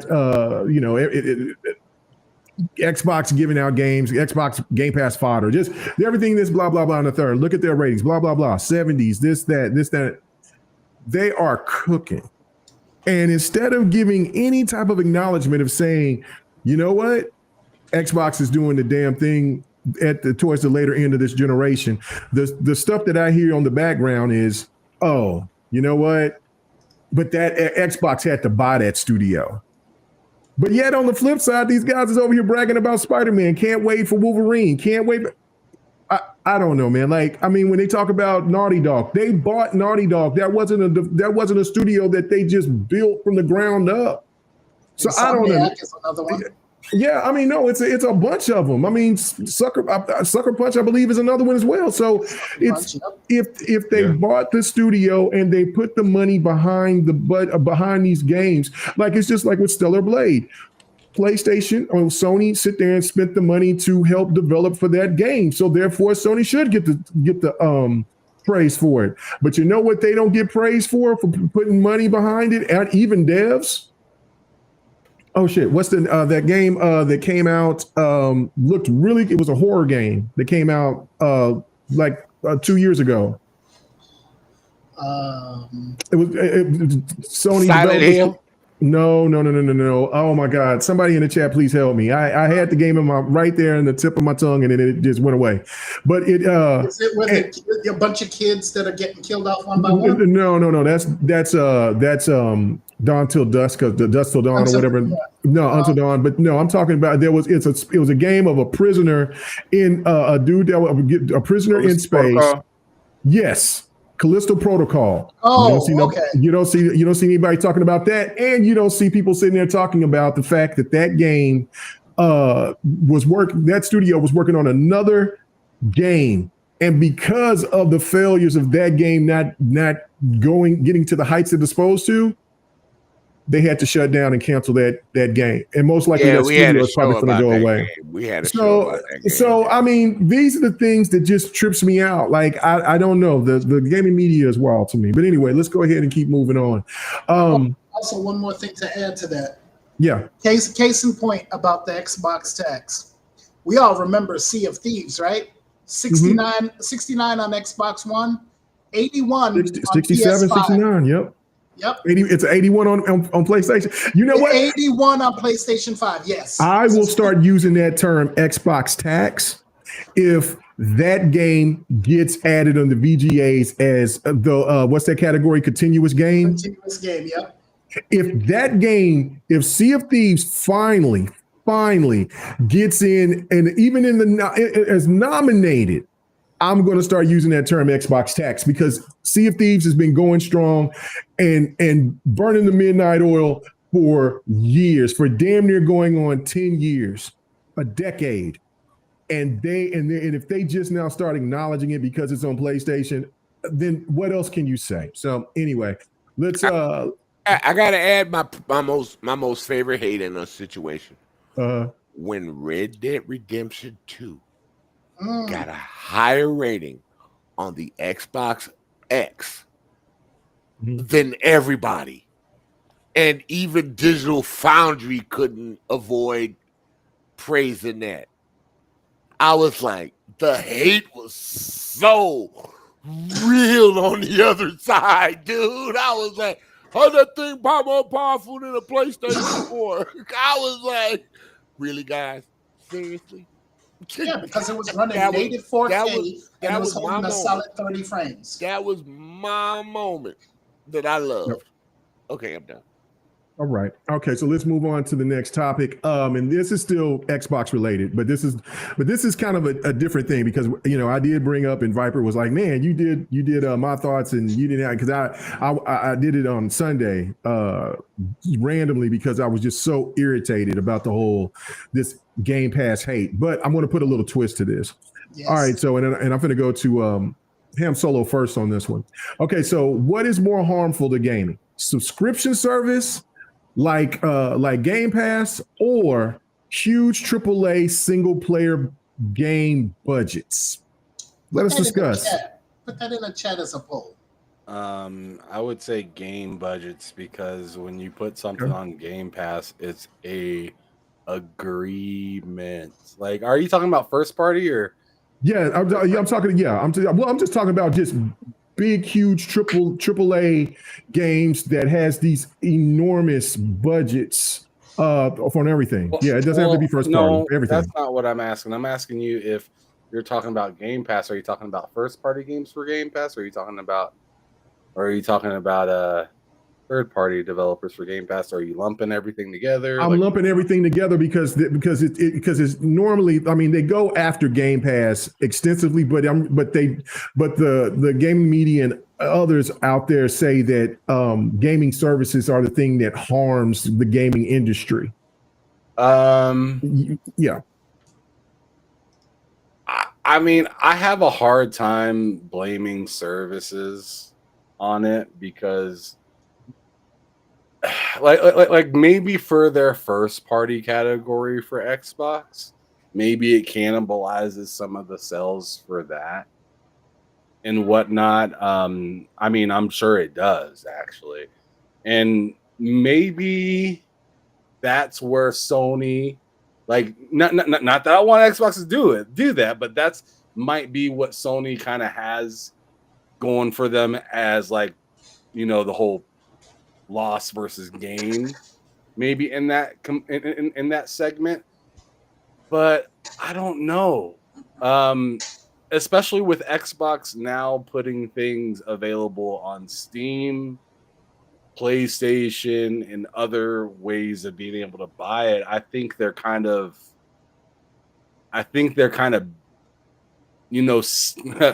like putting a stoppage to that bleed with that a little bit. So for me to hear anything about first party games having any sort of trouble because of a subscription service, I think they kind of mended that possible bleed that may have been happening with them dropping games in the Game Pass. But as for anything else going in the Game Pass, third party games, stuff like that, like, I don't know how you make you go to a negotiation table.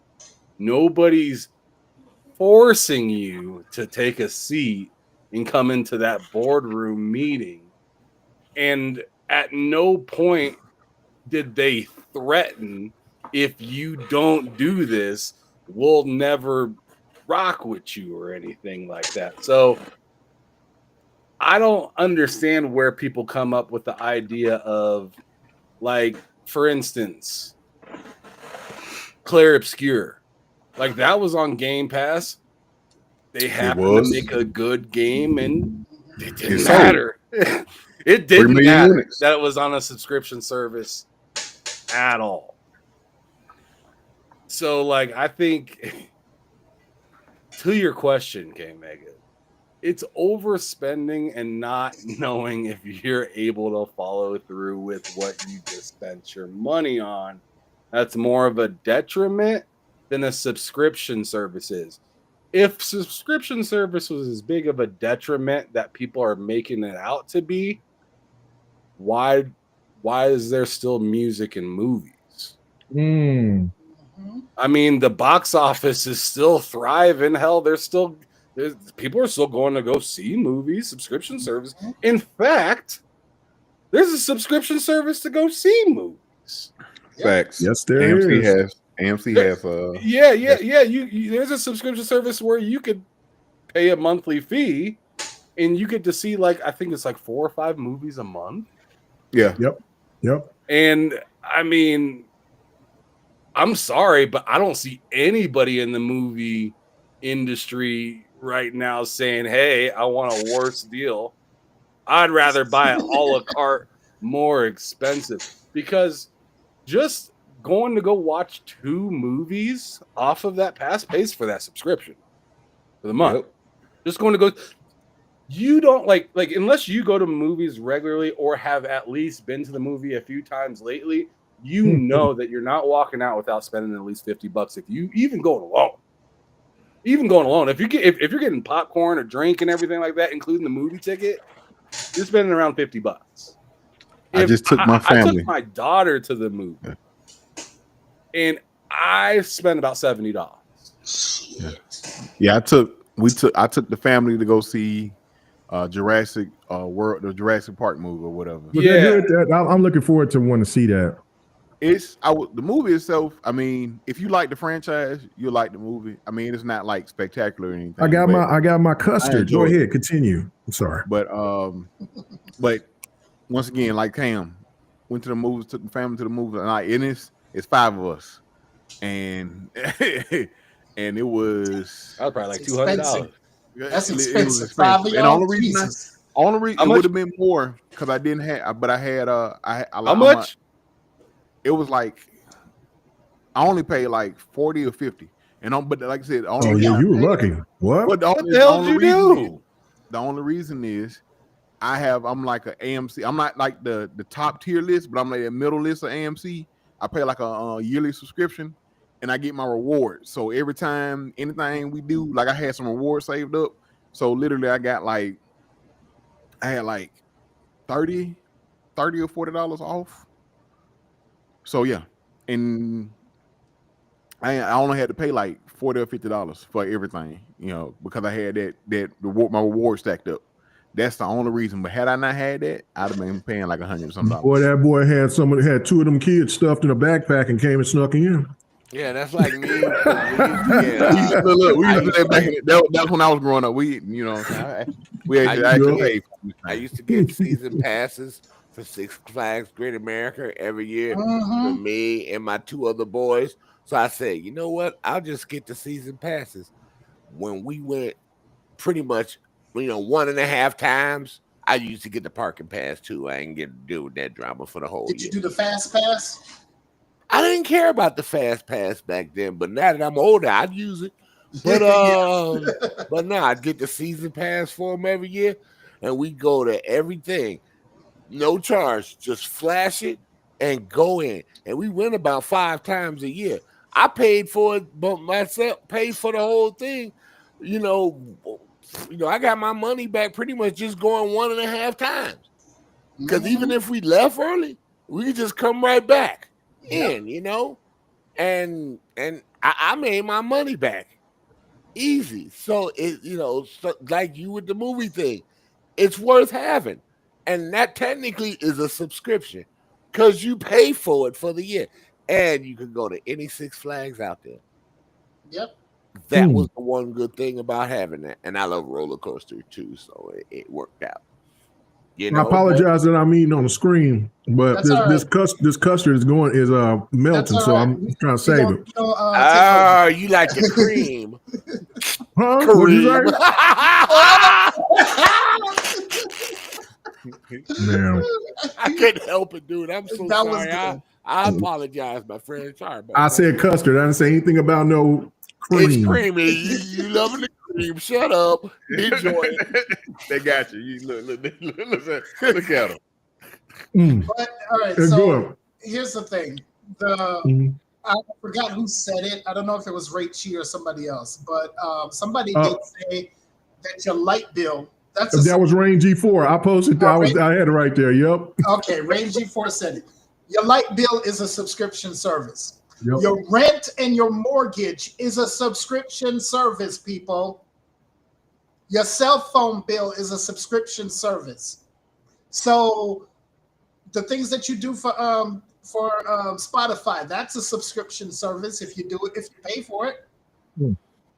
I mean, are we gonna say that subscription services are bad? People got HBO Max, right? I mean, auto insurance. Thank you, Ferex, man. Thank you. Auto insurance. Yeah, auto insurance. Yes, that's a subscription. Try to cash in. No, that's the problem. That's a damn scam. But yeah. No. I'll tell you what the scam is. Them damn city stickers. The damn we got the tag on your plate. Right. That bullshit right there. Come on now. Yobi said smack harder, K Mega. Huh? Yobi said smack a little harder. Am I smacking? Oh shit! I'm sorry.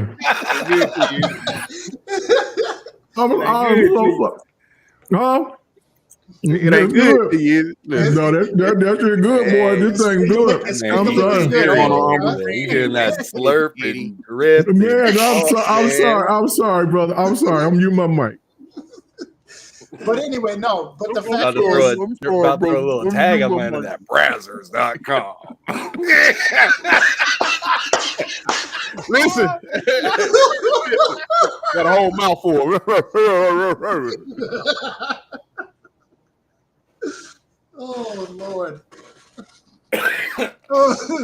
All right, okay, let's go to Husky. Supposed to be cash food, everything around. Don't stop shut your get the money. Boy, this custard is popping. I wish this was my my favorite that that cookie butter, but boy, this thing is popping, and I'm just trying to get as much as I can for this sucker melt. But anyway, man, Jay, Money shot came back. Money shot came back, and god dang, boy, got the money shot, boy. Boy, y'all are disgusting. Anyway, I'm gonna mute my mic. I'm sorry, guys. I didn't know that I was smacking. That shit was delicious. Anyway, I gotta do it to you, dude. I gotta do it to you, K Mega. Creamfield, man. K Mega. Creamfield K Mega. God damn. That boy, that pause. So anyway, so Husky, your thoughts about it? Subscriptions are the big AAA that's going to be the problem. I mean, that's the problem for gaming going forward. So, Ham really touched on it, and it's gonna be, I think, more so the big AAA. And the only reason I say that because, like Ham mentioned it, like when he was talking about the games he was playing, or that kind of just some of the games that turned him off. You got a lot of people starting to feel like that about games, and then these big companies now, everything. The price of games are trying to go up, whereas a solid base game for $80 now. And I think that like that, and then you have the price going up on games, some of these failed live service games, like I forgot who mentioned it. Somebody mentioned it, brought it up in chat when we were talking about PlayStation, where Concord. not just Concord.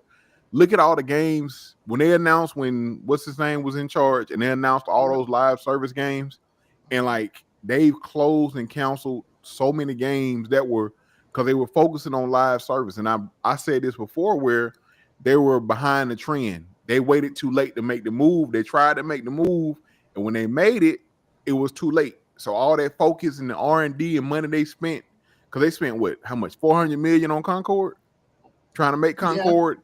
For them to put it out and then erase it and try and erase the whole studio,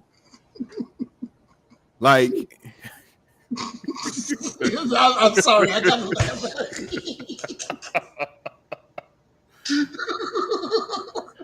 Bueno. Man, somebody said wipe my chin. God damn. God damn. Okay, bro. Let me take just one more bite. Just one more goddamn bite, man. That'd be good. Just one more bite, man. The State Farm Marshmallow Man is in the house.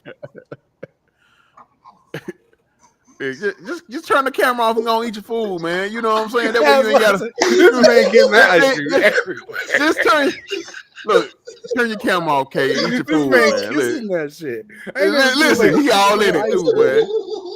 He all in it. His wife in the background just watching him. He going ham. Look at him. You are so lucky Farky ain't here right now, because you know he made a meme on him. You know that, right? You know that, right? Low key. Appreciate that, Yobi, man. Thank you, man. Thank you, Yobi. I really appreciate that. But yeah, he over there humming and eating. It's good. It's good. But yeah. He probably humming. Boy, y'all some bastards, boy. Man, I'll try to hurry up and get it down before it's too late, man. Oh, man. Yo, thank you, man. Oh, man.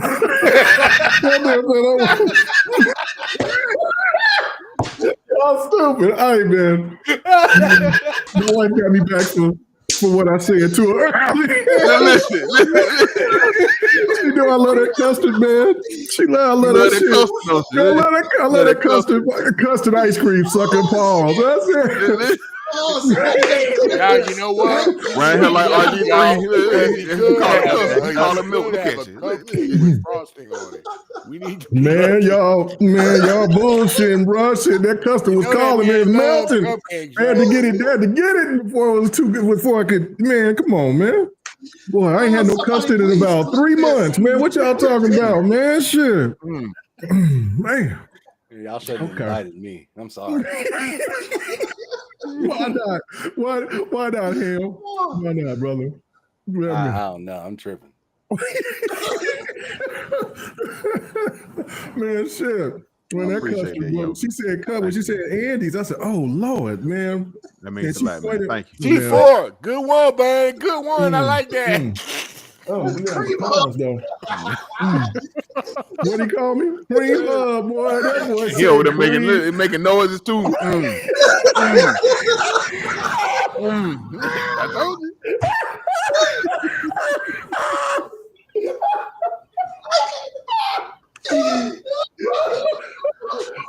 We done got all the way off track. Look at you, just all because K Mega wanted to eat on camera. This is not a mukbang. Hey, you said I'm done with GRG. Viper just said, man, go ahead and eat, man, get it done, man. And then what messed it up? Because Yobi said, yo, Mega. Mike, mute your mic. I didn't know I was smacking. I'm saying, because I really hate people smacking in my ears, so I apologize. But boy, that shit was good, bro. I was trying to get to what I could. Lord have mercy. Okay. So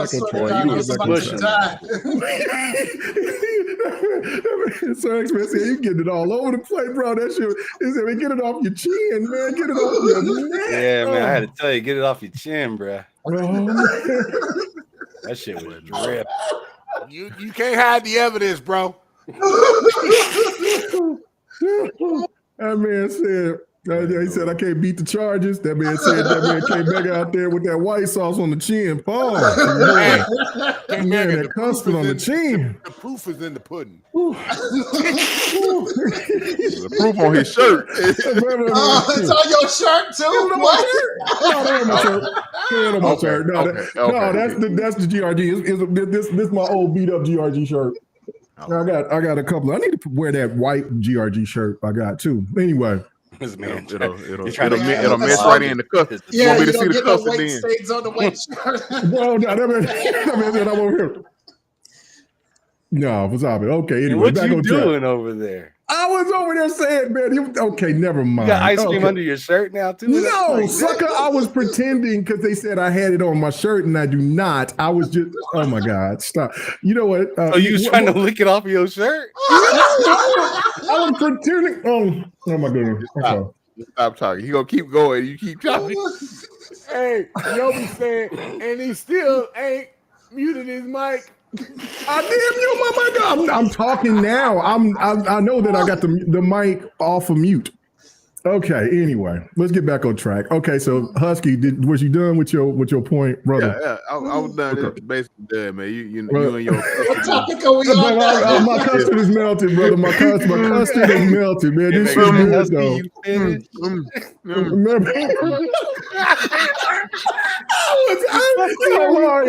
wasn't molded like that.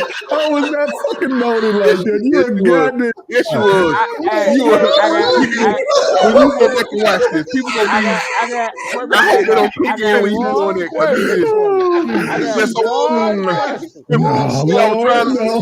You gotta answer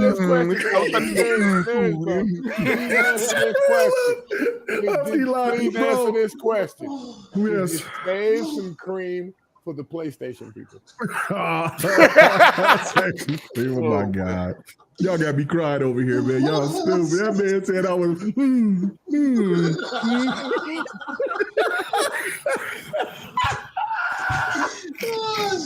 Oh man. Okay. Back on focus. I'm sorry, ladies and gentlemen. I am very sorry, ladies and gentlemen. I appreciate all the love, man. Thank you. Cream. I just said Stella Cream with my mic off. That man called me Stella Cream. Goddamn. Bill. It says Bill Mega Clinton. Boy, I tell you.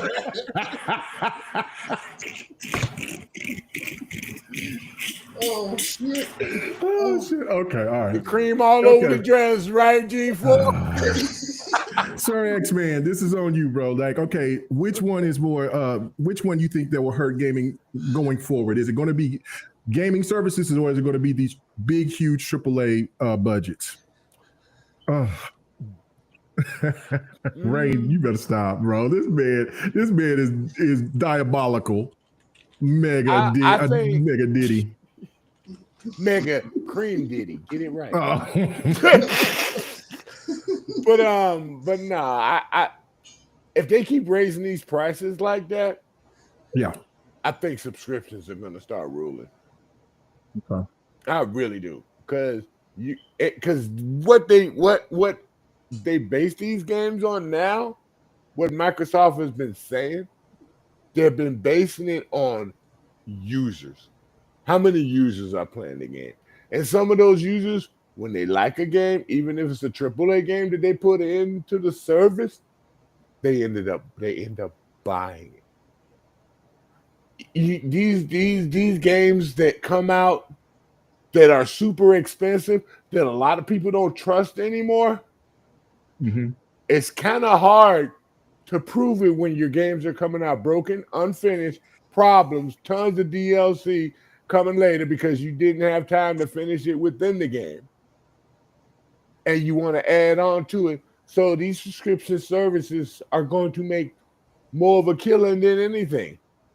And if you like the game, you can buy it later for, oh my God, really? Brother, you ain't no goddamn good. That man said y'all wrong saying our brother Monica Lewinsky that custard. I'm through. I should have never came Hey, back. Viper, it's real spooky that K-Mega he leave right before the allegations, and then he come back once they dismiss. So boy, y'all disrespectful. As soon as those allegations were dismissed, K-Mega like GRG is back. Give me a cream puff. Yeah. Oh my God, Sir X-Man, please continue, sir. Boy, I'm gonna just leave that there for a minute. I deserve that. I didn't know I was smacking on the damn mic. I deserve it. I'll take that L. It wasn't the smacking, dude. It was the cream coming that oozing out of your mouth when you was eating it. Yeah, see, people said I was making moaning noises. You were moaning a little bit. Yeah, you were, dude. Moaning? You was like, Daddy, please, Daddy, please. God. You was like, it's so good. I haven't had it in so long. I haven't had one of these. Like, I ain't had one of these in 3 months. I ain't had 3 months. Oh, that's so good, man. I had them get it before it melted. He's like, I haven't had cream in so long. You need to go to the Philippines, man. Y'all gotta stop this madness. You walked into it on yourself, dude. You know you did, right? You walked into it on yourself. I did. When I saw all you had to do was cut your camera off, man. Nobody would have known. I know. We would have known because you would have been.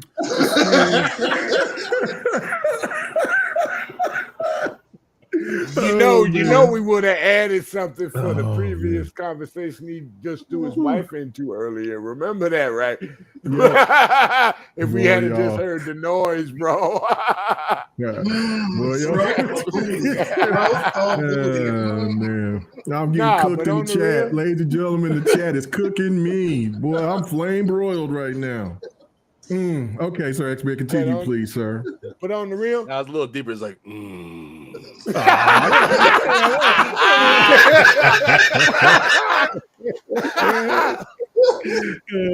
man! What did he say? Ham? He said, "Come to my mouth." Damn. Y'all, let me finish this, guys. You see how he just let it melt on his tongue and then he just tilted his chin back? Man, stop this. Stop it. Damn it, stop it. Just say the prices are too goddamn high. Subscriptions save you money. And they're bringing it in, these corporations are bringing it on themselves, and they don't like the track they're going, that Microsoft is doing, because it's making them look bad and people are saving money. Everywhere. There you go. I'm done. I had to wrap it up. Wrap it up. All right. At least someone around this motherfucker wrapping it up.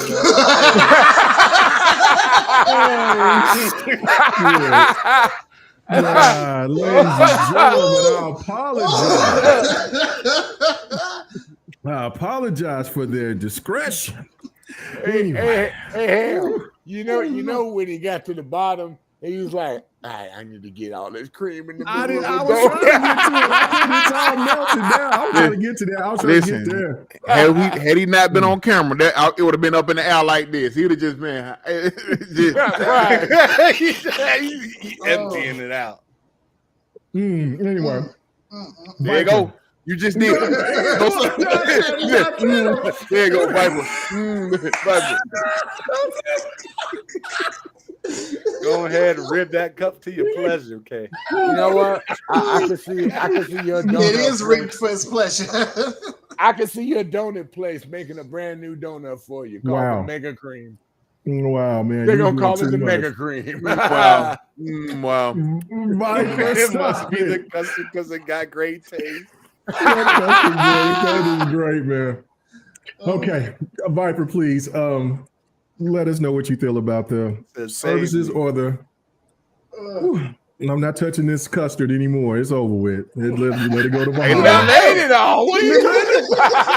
Bastards, I didn't get a chance to finish it. I was trying to knock it out, but it's melting please. now. You know you licked every little bit of it up. No, hell, man. I wish. I want to go on. Let me get one more bite. Let me get one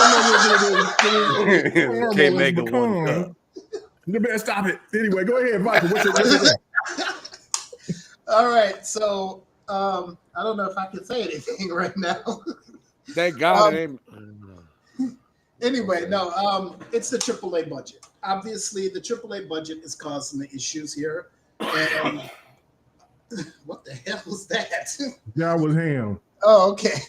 But it's the AAA budget that is causing these problems because before we never had this problem where these developers and these publishers were spending these exorbitant amount of money on these games.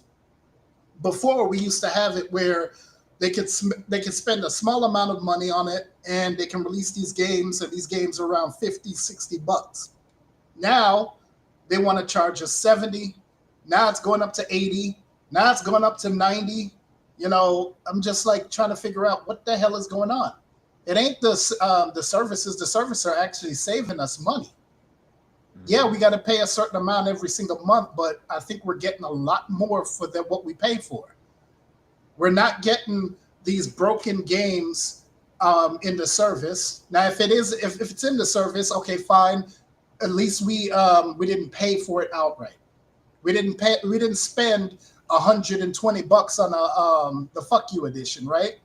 We didn't spend all this money and then get disappointed when this game came out. So the fact is, we're spending money on a service. We're actually getting a ton of games in it because there's well over 400 games in Gamepass. So we are getting games day and date. We are getting games on the PC, so we get to transfer our save data from the Xbox over to the PC. We can, we just continue on to where we're playing. So I don't see there's a problem with the service. I see a problem with people who don't know how to budget for their games. They want a case in point. Let's go ahead and talk about what just recently happened. What the hell was the initiative doing? Please explain to me how you're going to take from 2018 up until 2025 and you don't actually have a playable game. We spent all that money on this quadruple A studio and we have nothing to show for it except a fake trailer. I thought it was an actual vertical slice of actual gameplay, but no, it was a fake trailer. What the hell are you doing? What was the fake trailer? Perfect Dark. Apparently, Perfect Dark was that trailer that they released was like generated. It wasn't like there wasn't anything or it wasn't real. Apparently, that's what they were saying. I thought that got debunked. No, it was actually a fake trailer. I didn't see anybody else debunk that. I know. I could have swore Destin debunked that. Well, the fact is that even if it regardless, it's not coming, so it doesn't matter. Exactly. Exactly the point. The point is they took that long and you have nothing to show for it. When you have these companies or these developers that are doing nothing, and then, of course, you've got a corporation like Microsoft and the publisher, Xbox Game Studios, that are not managing these studios properly. That's where we have the bloat. That's where we have the exorbitant amount of cost for the development. That's where we have these high game prices. When you cannot budget properly, you're not doing your damn job. I'm coming right back to it, because that is the whole thing of this gaming industry. You're not doing your fucking job. Learn how to budget. Go back to the basics. Learn how to do what the studio did with Clear Obscure 33 or Expedition 33. I can't remember the whole damn name, but Expedition 33. You had a small group of people that brought it out at a reasonable price, $50. But then now it's ready to be Game of the Year. So please explain to me how this small studio in France can do this, but these huge AAA, quadruple A studios and publishers can't do that. What the hell is wrong with you? If you can't budget properly, your butt should not be in this video game industry. Because I'm not, because you already know I'm cheap. I'm cheap as hell. Don't expect me to spend 70, 80, 90, 100 damn dollars. Because I damn well sure know that the GTA 6, that's going to be $100 as a standard. We all know that. It's going to be $100 for the standard. Don't tell me it's 80, it's 100. So that right there, I'm not doing it. I'll wait to the damn game, any game, I'll wait for it to drop down to 30, 40 bucks. I'm not spending the money. So when you have a service like Game Pass, fine. I'm all for it. I get to play these games for a certain amount every month, and I'm happy. But don't expect me to spend this exorbitant amount of money on a shitty ass game and it's not even finished. And then you also have a bunch of DLC that you want to charge me 20, 30, or 40 bucks for. And then I know you're still getting roasted in the chat, aren't you? I am, man. I'm listening to you, but man, between Umbra, Rain, and Ham, man, send messages, man. Come on, man. Come on, continue, please. Continue. No. I had to keep my straight face, because the fact is, they're gonna make me go crazy on this one. But no, I'm already done. I said what I gotta say on that. But I want to read the rest of this chat, see what the hell they doing in here. Oh, man. All right. So arrange E4 with the disrespect. But listen, that might be an idea. K-Mega will have a service now. Custard, $9.99 a month, cheaper than Game Pass. Hey, listen, hit that subscribe button. Hit that like button. That shit will be ultimate. Watch. Bro, if you want this, man. K-Mega about to start an OnlyFans where all he do is eat custard. Just and make noise. Come on,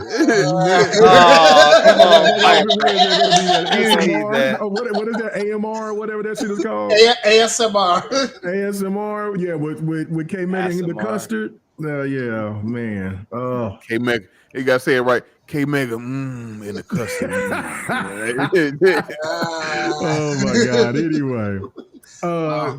My thoughts on it is I absolutely agree with everybody on the panel for sure that I think the saving grace for gaming is the subscription services.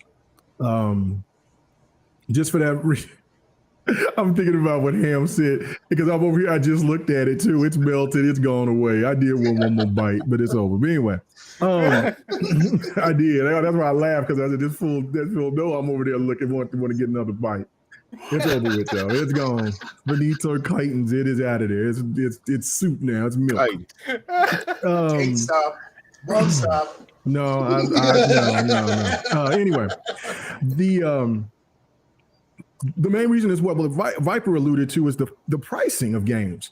How is it that Unreal Engine 5 is supposed to be a lot more friendlier to the developer, to where they don't have to spend much time making these games? It's really efficient. Boom, boom, boom, boom, boom. The tech of AI that's supposed to be helping and enhancing the game as well, with the creative development of a human being behind it. It's supposed to alleviate time and cut costs. All these people have said that. So how is it that if all these cost-cutting things that you have implemented, why is it that you're still trying to ask for more money at the same time?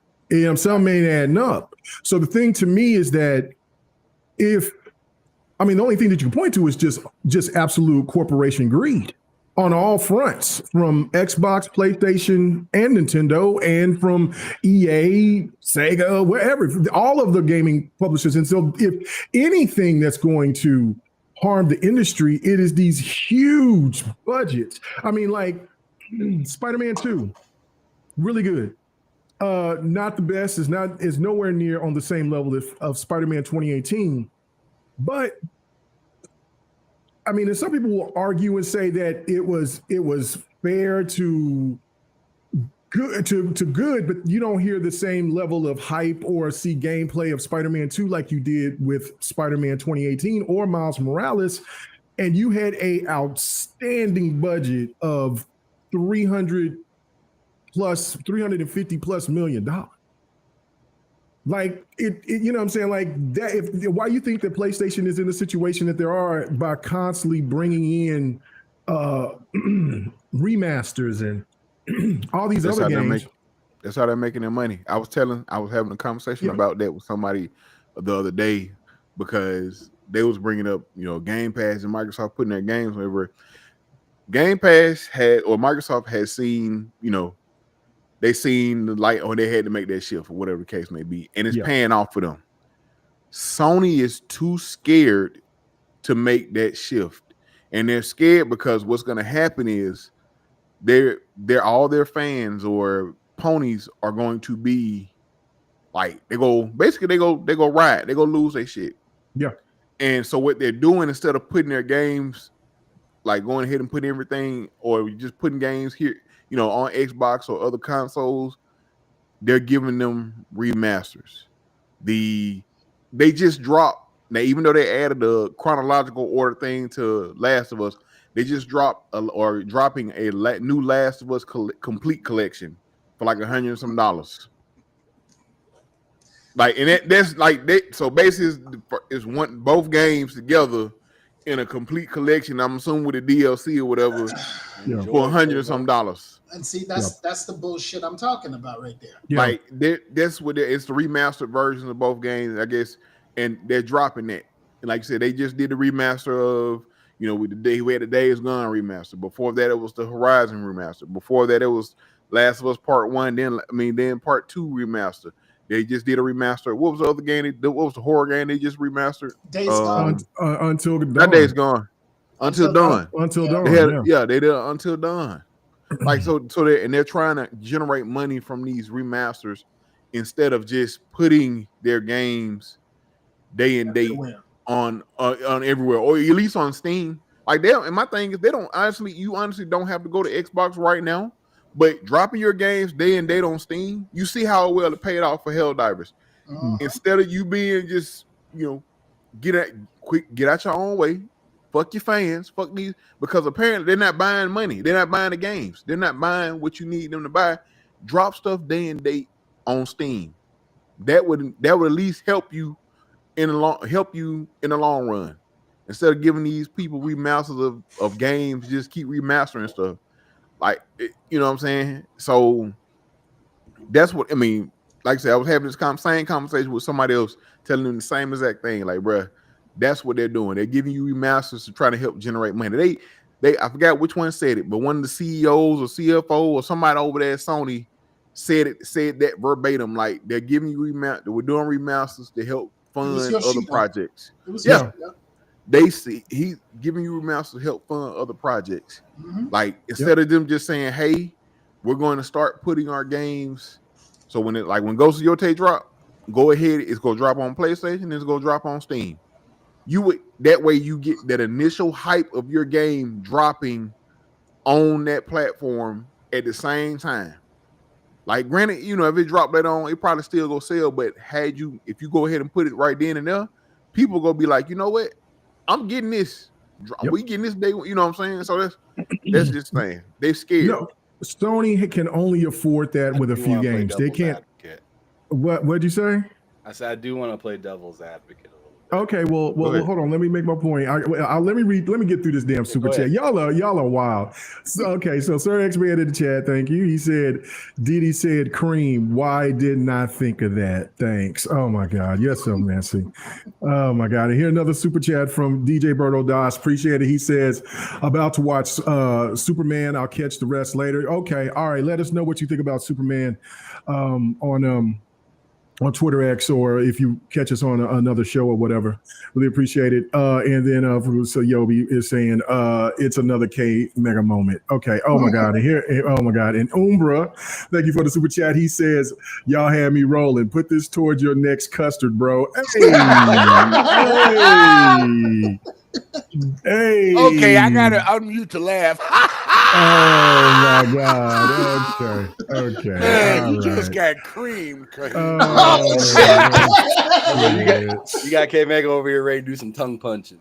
No, come That on. man said, and then this man Yobi said K Mega was fucking food up so much. Sounds like he was making love sounds. But then that wasn't the one I was looking for, where he said something about my wife. Where was it? He was talking to Ray G4 about that one. Yeah. He said, Rangy Ford K Mega takes a smoke and he tells his wife, "Don't touch me, woman." Good God, y'all are messy. Anyway. All right, so let me keep it pushing. So yeah, before we get to the next topic, I and you could be devil's advocate. I just think that the reality is that when you have the media that wants to talk bad about, because listen, the media, most of the media is bought off by Sony, the corporation. All you got to do is look and see Sony owns those companies. So these people that are there that hasn't stepped out and start doing their own thing, they're there as PlayStation pawns, most of them, not all, but most of them. And their thing is that, well, gamers, I tell you what, you don't need the value. You need to make sure that you take care of these CEOs and these developers who has far more better wealth than most of you people that get out there and work hard for your money. Not saying that the devs don't work hard. Don't say that the CEOs don't work hard. But the point of the matter is that all of these people are getting a value. But you gamers, you don't deserve a value. Something like a subscription service is too good for you. Because you know why? We're just going to make this stupid ass narrative and say that you're taking away and you're hurting the developer, you're hurting the company, you're hurting gaming. But it's just like I alluded to before. It's crazy to think that is being said now when that was never said, only in just passing in an article or two about what GameStop was doing to the gaming industry. Because that at that time, literally, developers were not getting any money for the games that were being sold at that was getting resold and rebought or traded in to GameStop. Developers weren't getting that money. The corporations weren't getting that money. The only corporation that was getting that money was GameStop. Or if you go back to companies like Blockbuster Video, Hollywood Video. You look at GameFly. You looked at Netflix before Netflix became what it is today, where you can rent your games through there. Redbox. All of these entities that's been out there in the wild that you could rent games from, but yet you still have the audacity to tell us as gamers that you put the wool over our eyes to tell us that we're the problem because we want value. We want to have our kids and ourselves as adults who play games, play as many games as we possibly can. But the corporations is just as fine and just as good as telling you, you know what, we got all this innovation to make things cheaper and easier and more efficient for us, but yet we still want more money from you. I'm not buying it. It's full of shit for me. Go ahead. What you got to say, Ham? What's your devil's advocate? So we're talking about, subscriptions versus AAA gaming costing too much for a single player experience. But let me throw something out there real quick. Okay. In my personal opinion, I think you can spend as much as you want on a game. But mostly the issue at the end of the day is people understanding what the gamers want. Right? So so what I mean by that is damn well, K-Mega, you're gonna probably pre-order or buy day one Red Dead 3. Yes. That's not going into a subscription service, probably. No, it's not. And it's because of the pedigree behind how the people, being the developers, use the money that they're given. These other companies that are that are these AAA developers and whatnot. I mean, you can point at Xbox with Halo. You can point at EA with Anthem and Titanfall and some of the ways that they've even used Battlefield recently. You can look at, Sony and most recently their Spider-Man game and whatnot, how much they spent on that.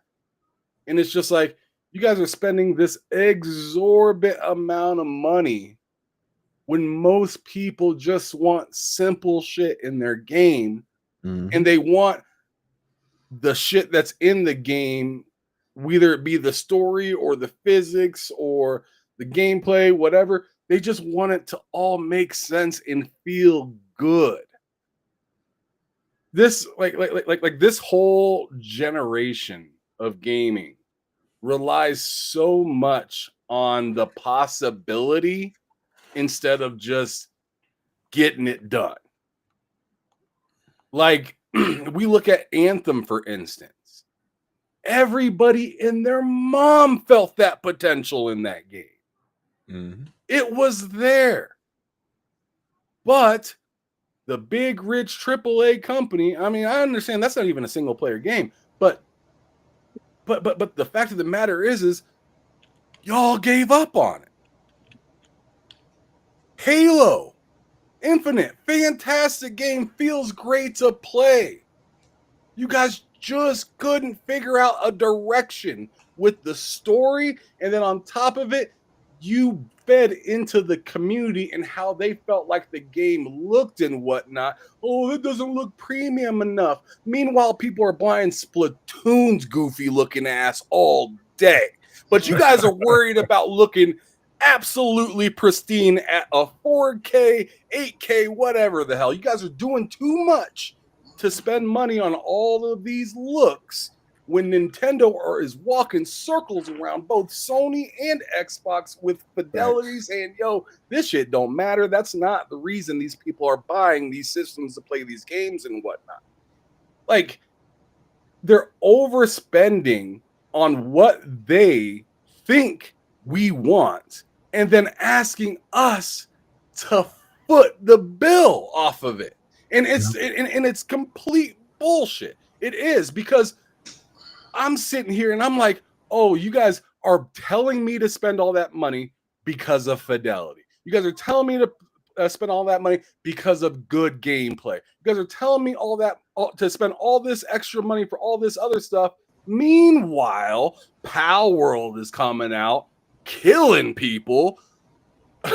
What is it? Expedition 33 came out. Fidelity's popping. Get the fuck out my way, Final Fantasy. Came in with that type of energy. Helldivers. Excuse me, Halo. Did y'all have a problem? We got plenty of shit to do, and we don't have to go out of our way to make something that nobody asked for. We just did what we knew how to do. People liked it. What's this new toy? Got a name? Name's Elise Ness. They got what they wanted in the game initially. And it just seems like a lot of these companies don't set themselves up for success. So then when we see how much money they ended up spending, we're like, wow, you overspent, when in reality, you just mismanaged the living shit out of this project. Facts. You can spend fucking GTA is about to spend how many billions on a game? About $1.5 billion on the game. 1.5 to 2 billion, whatever, right? Yo, we're not questioning if it's going to be good because we know that they don't fuck around. We don't feel that way with other developers because they haven't shown us any consistency. So can you spend that amount of money on a game? Sure. But would I trust giving some of these, would I trust giving Microsoft all that money right now? Would I trust giving EA all that money? Would I trust giving most developers outside of Take-Two that kind of money? Not really, because a lot of these people show us that they're not as in tune with this hardware that they claim to be ready for. Every generation, there's always something for half the fucking generation that's like, oh yeah, this feels like last generation for half a generation. And then once stuff start popping off, they're already starting to talk about the new stuff. And it's just like, what? And I feel like that's a big reason as to why so many people are jumping over to PC, because it's like, by the time you guys figure out these $500 consoles in this new day, since everything lives off of updates, what's the point of even buying the $500 piece of hardware? If you don't have that extra crazy amount of income, like maybe me, K Mega, or some of these other people do for video gaming, because we're not casual. These companies, all they care about is the casual. You're not going to hit the casual over the head with things that don't make sense. If they're going to buy something and it doesn't work on launch, then what's the smart thing to do? Just like everybody else, when they see, oh, that movie looks all right, but I'm not going to go to the theaters for it. Wait for it to come to a subscription service. They'll wait for it to come to a reasonable rate for them to then purchase. And it's the same thing with video. I'm not going to buy the new college football because I feel like some things in it I don't agree with. There's enough people that like it that will probably be fine, but a lot of games, and especially a lot of AAA games out here, cannot take that train of thought that I have. They can't afford it. Madden, those EA games, those things that come out every year, those get purchased by people that are lovers of that specific thing that is sports, which is one of the biggest things in the world. But as for a random ass game that has some random story and you're supposed to get into it and it's $150 million and nobody has any lore behind it or anything, and you just drop it and it's all glitchy and buggy and not working right, and people are like, oh, you let the game die. No, they let the game die because they brought it out in this shitty ass situation. Their fault, not the other people. I find it weird when people blame the customer for their shit not selling. Like, right. Like the recent minds, I think, oh yeah, this is saboteurs. Man, that was out of here. Ain't nobody worrying about sabotaging your indie ass. You came out here with your chest out saying, I'm from GTA. I got me and my boys with me. We paid top dollar for an actor. Dude, that's not enough. You gotta and care the actor about said himself that he was upset that he don't like broken games either. And like he, you know what I'm saying, he got his check, but I mean, but shit, like but his pocketbook got hurt too because the game had to cancel. Yep. So, and let's not forget what they said about charging an extra $10 or $20 just because this same game is coming out to the next generation. When it was a cross-platform thing. Yeah. I mean, when it was on PS4 and then it came out on PS5, oh, we're gonna charge you an extra $10 for the same exact game. Yeah. So come on now. No, it don't make any sense. But let me read this super chat because it's been sitting here long enough. Well hold on. I just want to say one last thing. Yes, sir. I want there to be high budget games. I want there to be something stupid to surpass GTA and how much they're willing to spend. I like that because to me, that screams out some sort of confidence. The only thing that I ask is that if you're going to spend that amount of money, give a fuck about what you're doing. That's all that I ask. Because we all want to see something insane, something that we've never seen before that just takes our breath away, that says GTA, take a seat. We all would love to see GTA get humble because then that's competition. But we're not getting that right now. It's unfortunate. And then the prices will go down too if there's a competition. No. I mean that is true. Like I mean, it is. I mean, it was a legitimate rant for sure. Let me read this super chat. Get this thing out of here. Venomous Viper, dirty bastard. He said, "Here's more to the creamy custard fun." Oh my God, this is nasty. You guys are just y'all are disgusting cretins. Anyway, let's keep it pushing. Can I add a point to Hams real quick, if you don't mind? Real quick, it's only a quick one. Okay. We all have, like I said, like you have basketball. You guys have basketball, football most of the time. There are certain games out there where we know we're going to pay for it. But when they disappoint us the year previous, then we put a pause on it. We definitely put a pause on it. But other than sports games, we all have certain games that we know we're going to do day one. You know, for me, it's always been Tomb Raider. It's never let me down, except Angel of Darkness. But I beat it. But Tomb Raiders have never let me down. We all have our certain games. You know what I'm saying? You know, and until the last one, Battlefield lets you down in the previous one. Mm-hmm. You know, and normally you could always depend on it to give you a good time for what you paid for it. So I know you're gonna sit and wait for this one. But there are those games like a GTA where it comes out once every 12 years, where you know Rockstar 20. Almost 20, yeah. Yeah, where you know Rockstar puts his foot in it. They don't play around. So as you know, that's one of those rare games. You know, if they ever made a Midnight Club or another Red Dead Redemption, you know Rockstar is going to put a foot in it. That's one of them. You know you're going to get day one. Yeah. You know, and it seems like it's sad that Rockstar is the only one. And for me, it's Crystal Dynamics, but they are far and few between out there with ones you can trust. You can't trust EA no more. You know, you really can't. They have to prove themselves all over again. But we can't act like there are some games that don't need to be in Game Pass. There are certain supremacy games that we know we're going to get that don't need to be in Game Pass. So it's like, I appreciate that because the ones that are dependable, we know we're going to do. But the ones that are brand new IPs, we've talked about this before. They do not deserve that high fucking price. No, they need to not. come out and prove themselves. Yep. Elden Ring, new IP. It deserves to get jacked up if they make another one because it's proven itself.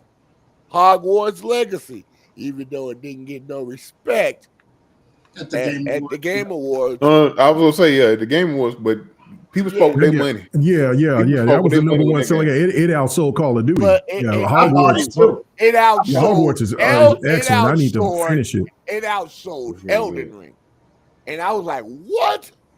Yeah. So, if they make another one, they've proven themselves. So they can go up a little higher in price because they've proven themselves. Warner Brother did a bang-ass job on that game, from what I hear. But there are so many games. There are so many games that they may have been good back then, but their recent, interludes into, revamping that game have not proven themselves. They fell off the map.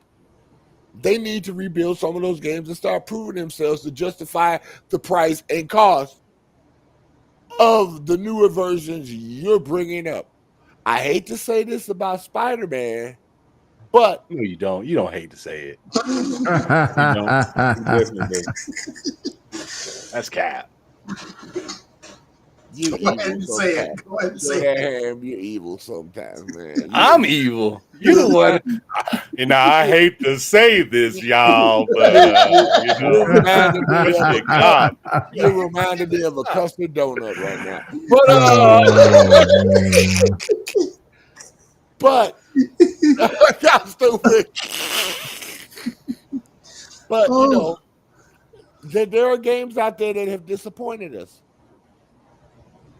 You know, of series of games. And for justifying new money where you want to charge $80 for the game now, after your previous incarnations were not good, you can't do that. You got to start scratch again. You got to start scratch again. You have a bad reputation now. That's why people aren't going to buy your game first out day one. And once you start getting that reputation, like I said earlier, word of mouth is a mother. People that play your previous iteration, it's a mother. Me, unfortunately, I'm sucked into the Battlefield one because I like the way I didn't buy the last one because I knew about the disappointment. And I'm glad I waited. But this one is proving it to me, so it makes me want to buy it. So these games got to get better. Their previous redos of some of these games and all that, you know, they've got to get better. And they shouldn't take like 80, 90 damn years to make the damn game. You know, hoping somebody forgets about their previous mistake. It don't work like that, man. It does not work like that.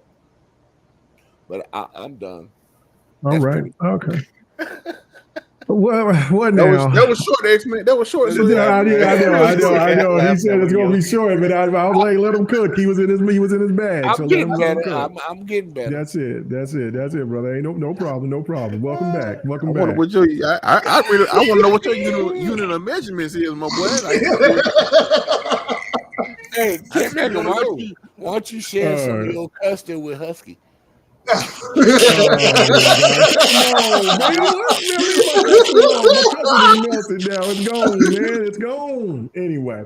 All right. Husky, don't forget, it's gonna drip, you know.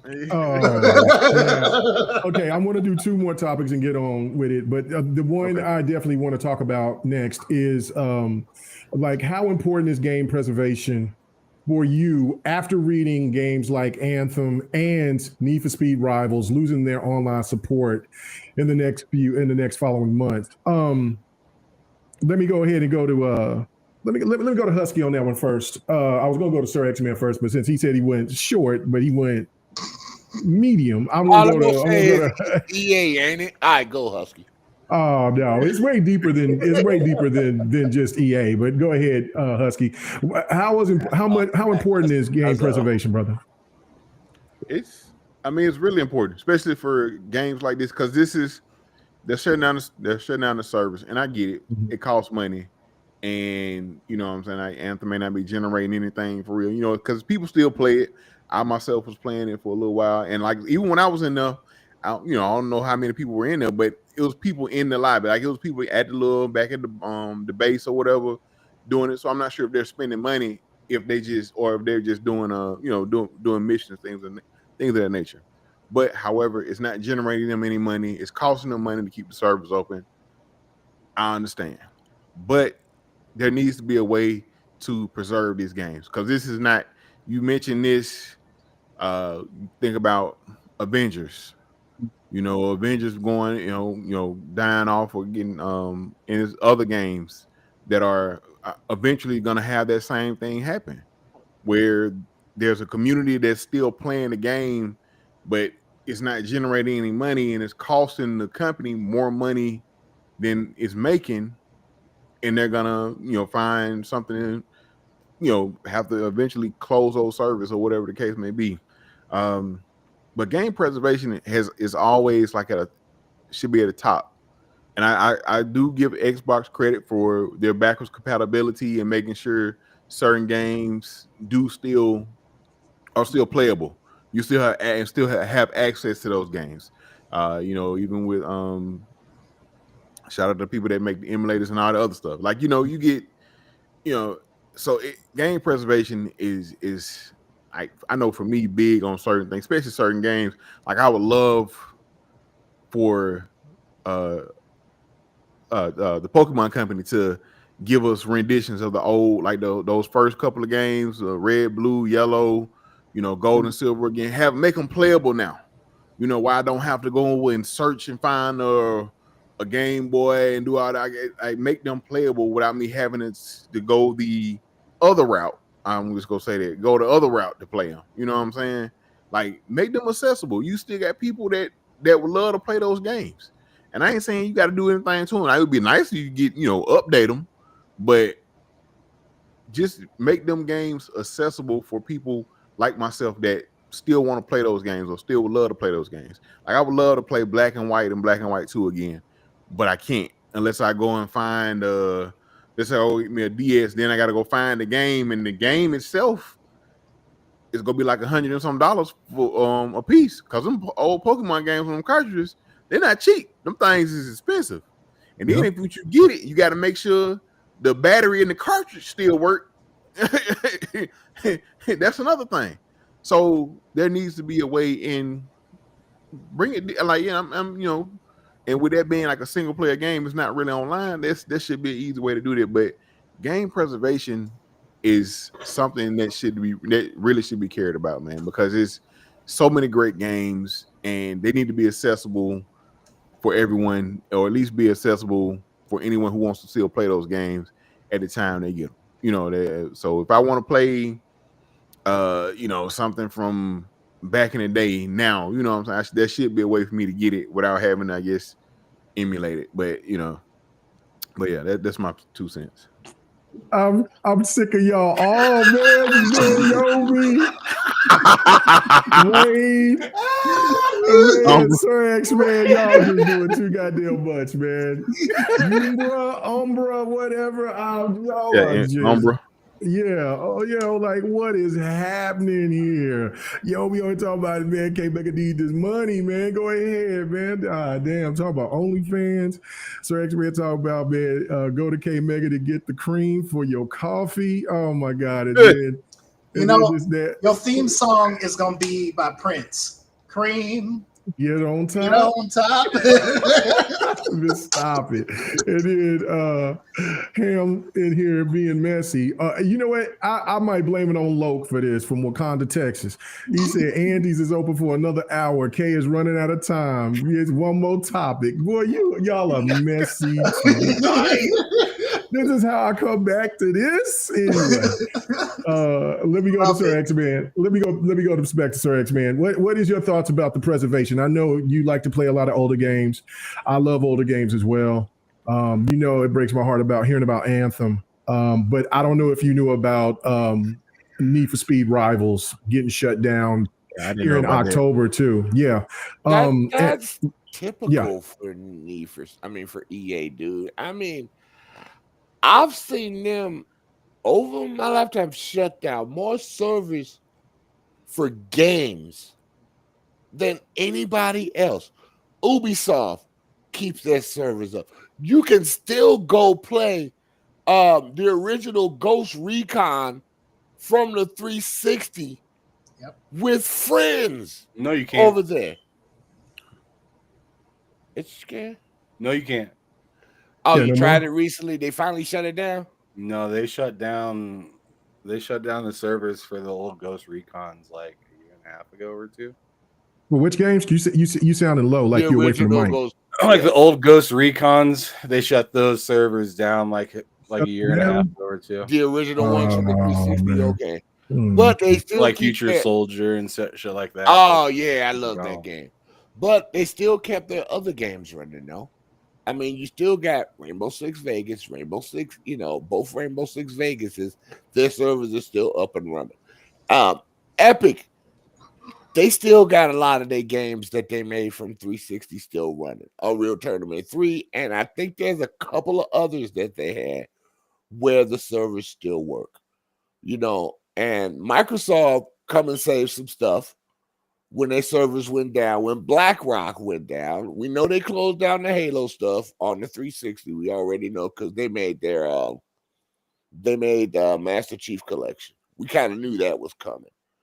But, but some of these companies, they just getting rid, because I know people that were still playing Need for Speed Rivals. and enjoying it. So I'm like, EA, what are you doing? They weren't making any money. Right. They ain't making no money. Well, you know what? They a lot of it they bring on themselves, dude. I mean, seriously. If you do better with your other games that you've been bringing out previously, you'd have the money to make them game back. I'm surprised they didn't shut down the original Titanfall servers. But people are playing it. They are. The server's still up. Yeah, but no, I know. I'm waiting. Yeah. I'm waiting for them to shut that down. That's just an EA thing. But certain games, Ubisoft is good keeping it. The servers running. I give them credit for that. I can understand the Ghost Recon originally because there's been so many other games, better games coming out. But the ones that they know people still really, really play, they keep them up and running old school. But then to put a game like that out about 3-4 years ago, and then you shut the servers down, that's a crime. You need to refund the game to people. Refund it for those who purchased it. We know that ain't gonna happen. But that's like that kind of like makes me scared about these digital games. And I was scared about it since they started doing that and making them online and whatchamacallit, because you can't even play some of these games online. I'm a single player anymore. That's the part. But discs don't matter. Physical copies don't matter either. That's the thing, because everything is connected to the internet. Right, and that's what's been bothering me. That's what scared me about this DRM stuff back then. Everybody. Well, there's always been DRM, Sir X, man. That was a silly ass conversation. No. I got to correct you on it. No. Let me correct you on that. There's been DRM going all the way back to the goddamn cassette. Oh yeah, I know. Yeah, so that's what I'm saying. So like when people sit here and use DRM for the gaming aspect of it, when they brought the CD and all that, like that was all DRM. So if you want to blame anybody, you blame Sony, because Sony was the ones that implemented DRM, was the one that helped implement DRM. That was like an encryption. So I mean, it is not so much about DRM than it is about just the preservation of the game that you like, giving your dollar value. That's where my problem is that you're telling me my dollar is only so long, but yet, and that's not how gaming has been. Go ahead. When you're including an online component that you must have to the DRM, that is the problem. If I buy the game, I own the right to that game. I own the right to that DRM for the game. I should still be able to play it. No, you're right. And that's my biggest issue.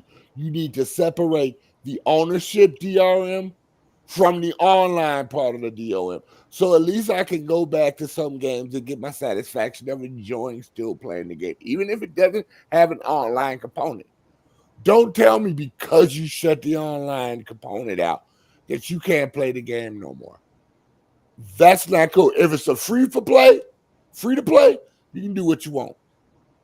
But if it's something I pay for out of my pocketbook, I should have the right to have that game and play it anytime I want to. Preach. No, I totally agree. That's my biggest problem. Don't attach the DRM to an online feature because it's not fair to the consumer. Make there always be an online play, a non-online play mode for those people, because some people don't want it to be online all the time. They just want to play the game by themselves and enjoy themselves. They don't want that other interaction. Sometimes you don't need leaderboards, you don't need scoreboards. Just let me play the damn game. And that's it. But most of the games I play, the servers still work, man. So those are the kind of games I play. Yeah. For now, but I'm going to jump in, and then I'm going to let Ham go next after me, and I'll let Viper go last. But I think it is very important. I do have a problem with it. Long before they talked about Anthem. I mean, I thought that certain games that came about, normally if you're talking about a game that came out in 2007 or something like that, and then, they shut the servers down just last year, then I can understand that. That's understandable, right? That's understandable because then that might give me a thought that they might bring a remaster of that game or something of that, or a remake of that particular game if it was popular enough.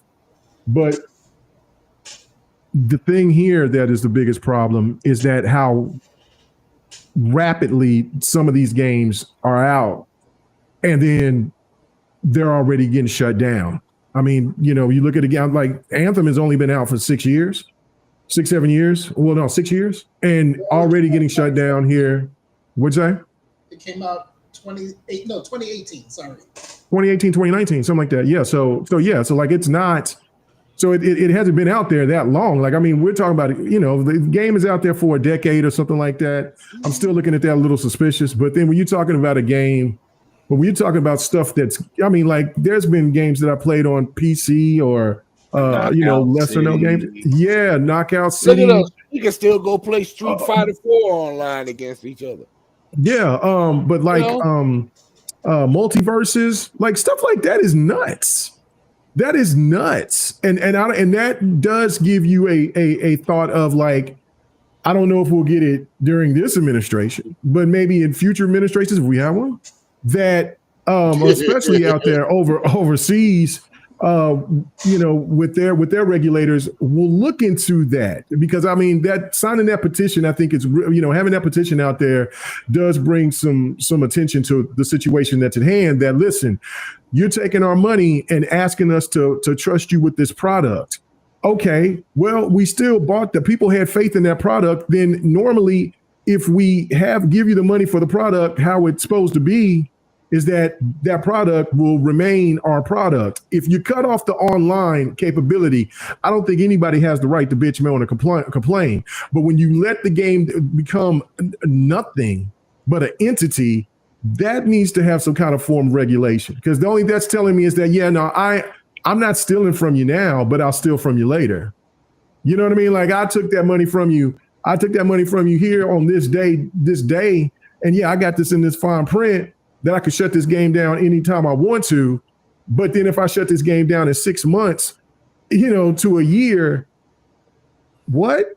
You know what I'm saying? No, that doesn't seem right. And I think that that's another indication to where gaming is going in the wrong direction. And I believe that that's why a lot of gamers out there go, don't go to gaming, or subscription service is another safe bet, because if you go and you pay top dollar for these games and you cannot have them, but only for less than a decade without them being shut down, regardless if people are playing that game at the numbers that you desire or not, you still are shitting on the customers that believed in you and that believed in that product that those developers made. That's going to hurt them in the long run. That's going to hurt them in the long run with another game that they want gamers to play. So hopefully that the gaming community can, especially within the PC community, can go and do more modifications and put more of these games on GOG.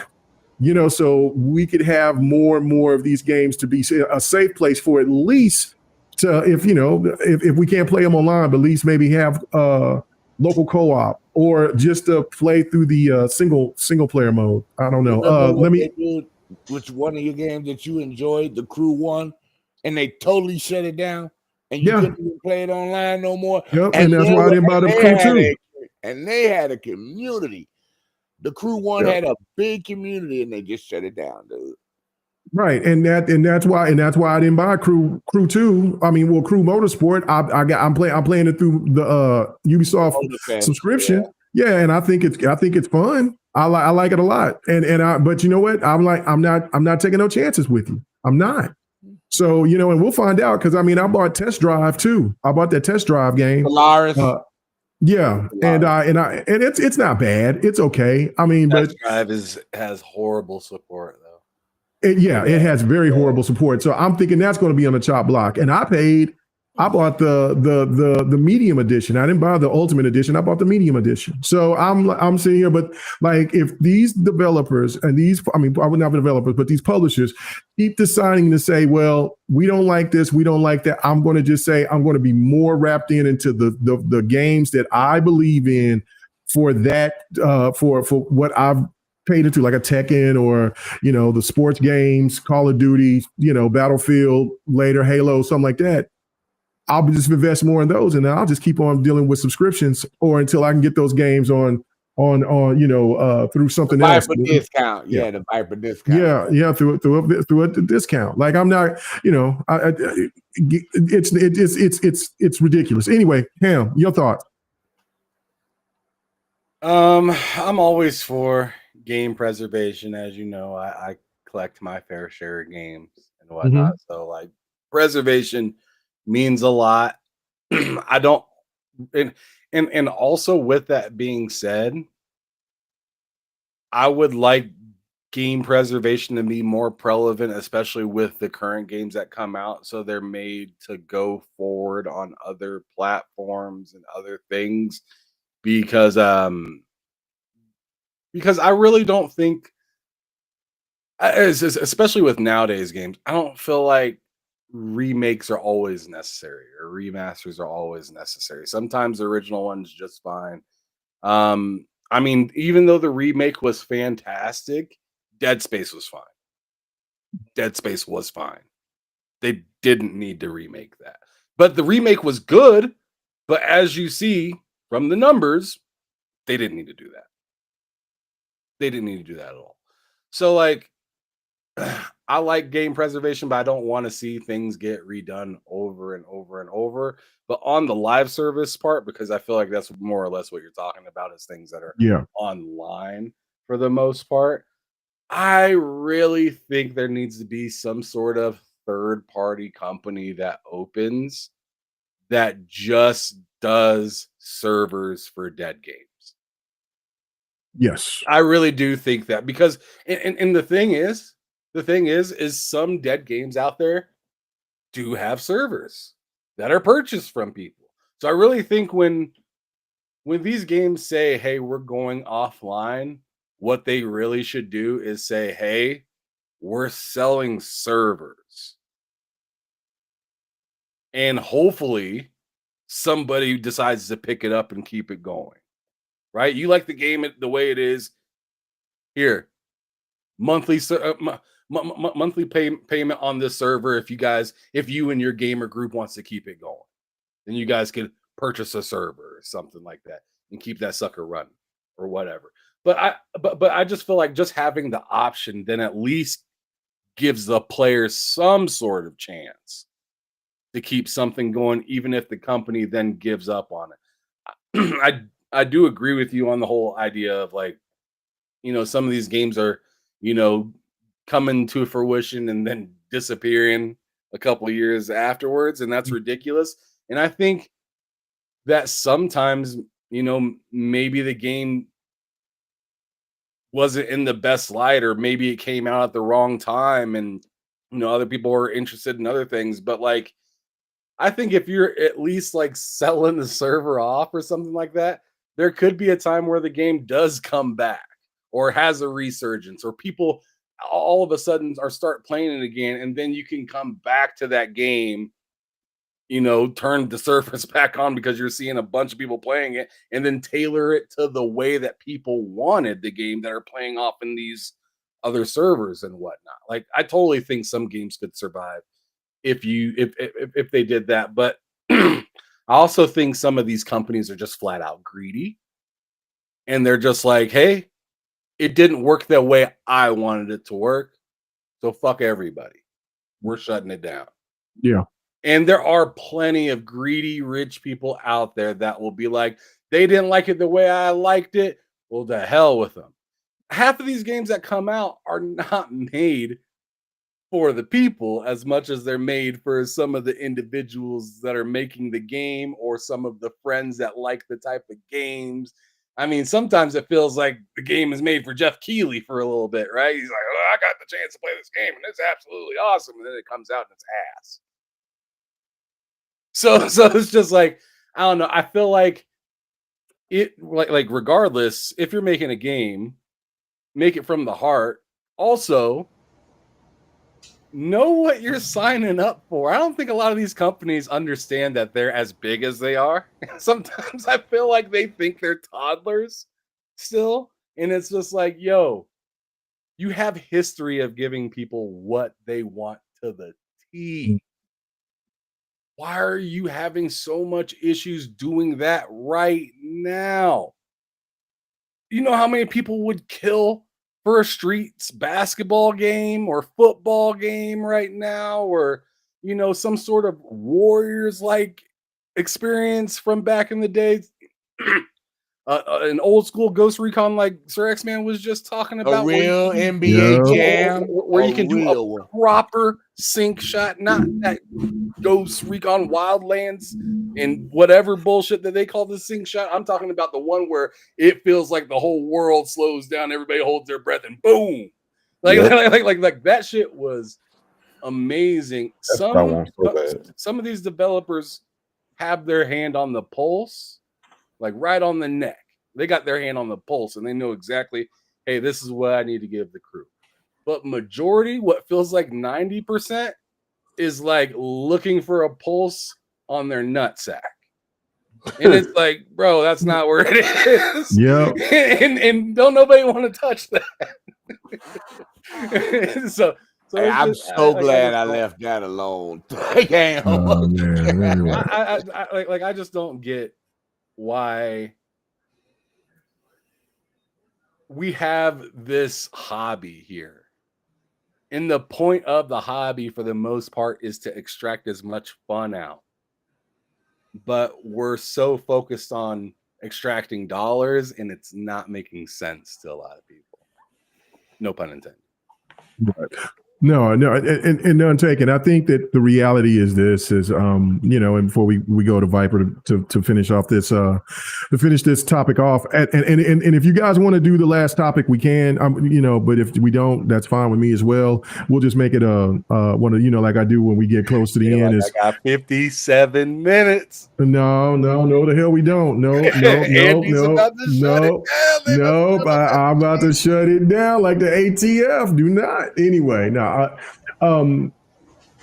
Yeah, man, like when you said about the pulse, that just, it just hit me like, why is there no studios willing to give a game like Split Second another chance? When there's so many people that sit there, and when you see Split Second, when I posted something on TikTok or I post, and shout out to the 92 people that's watching all over the place. Now, so that's not just on but really appreciate it. We had it up to almost 100 earlier, I guess, when I was during Custard Gate, but thank you so much for watching. But anyway, but thank you guys for watching wherever that you're watching from. Talk about Split Second, dude. That ending leads into a sequel. That's the bad part about that game. Well, I mean, a lot of games lead to a sequel that don't get sequels, but games like that, or you keep hearing, the racing scene is kind of in a crazy spot. Like, Burnout. We need another Burnout. Like if Need for Speed is being put on hiatus, what'd you say? That Car X game came out. Traditional, a lot of car games. Like Burnout. I like Burnout Paradise. Yeah, no Burnout Paradise. I don't want that. I want Burnout Revenge or Burnout 3. You know what I'm saying? Something like that. Midnight Club. You got games like Blur that if you want to, now you don't even have to bring a new Blur. You could just turn on the servers and put it on Game Pass. You know what I'm saying? Like, I mean, I put it on Game Pass, but put it through backwards capability. So a true SSX, another SSX. EA is going to bring EA big games back. They already said that, but what games are they going to be? I know SSX is the question, right? Yeah, and are they going to be done on the same level as what they were back in the days? I don't know, man. Like you're right. Like the there's a lot of developers out there that has their number on the butt. I mean, have their finger on the right button, and then there is some publisher that sits there and moves it away and says, Nah, we ain't gonna do that. Nah. This corny shit over here that everybody's been talking about at my dinner party. Oh, anyway, so Viper, what do you think about gaming preservation, and just your thoughts about it, man? Like, I don't know. It's painful. Let the Karen loose. Let the Karen loose. Oh shit. Wouldn't he be Jamal or something like that? Or Arg, I'm gonna be sailing the 7 seas right now, and it's shiver me timbers, you mateys. These developers aren't gonna get my money. When it comes this man said, I got it now. I actually got it. When these developers are doing these live service games, you already know for a fact that you're going to get screwed out of your money. Going back to what Husky Hokage said, we need to go ahead and emulate, or even, dare I say, pirate the game. Because why in the world would I want to go back and get that old hardware if you refuse to sell it, or if it's going to break down on me? Might as well just go ahead and emulate the thing, or even pirate the game.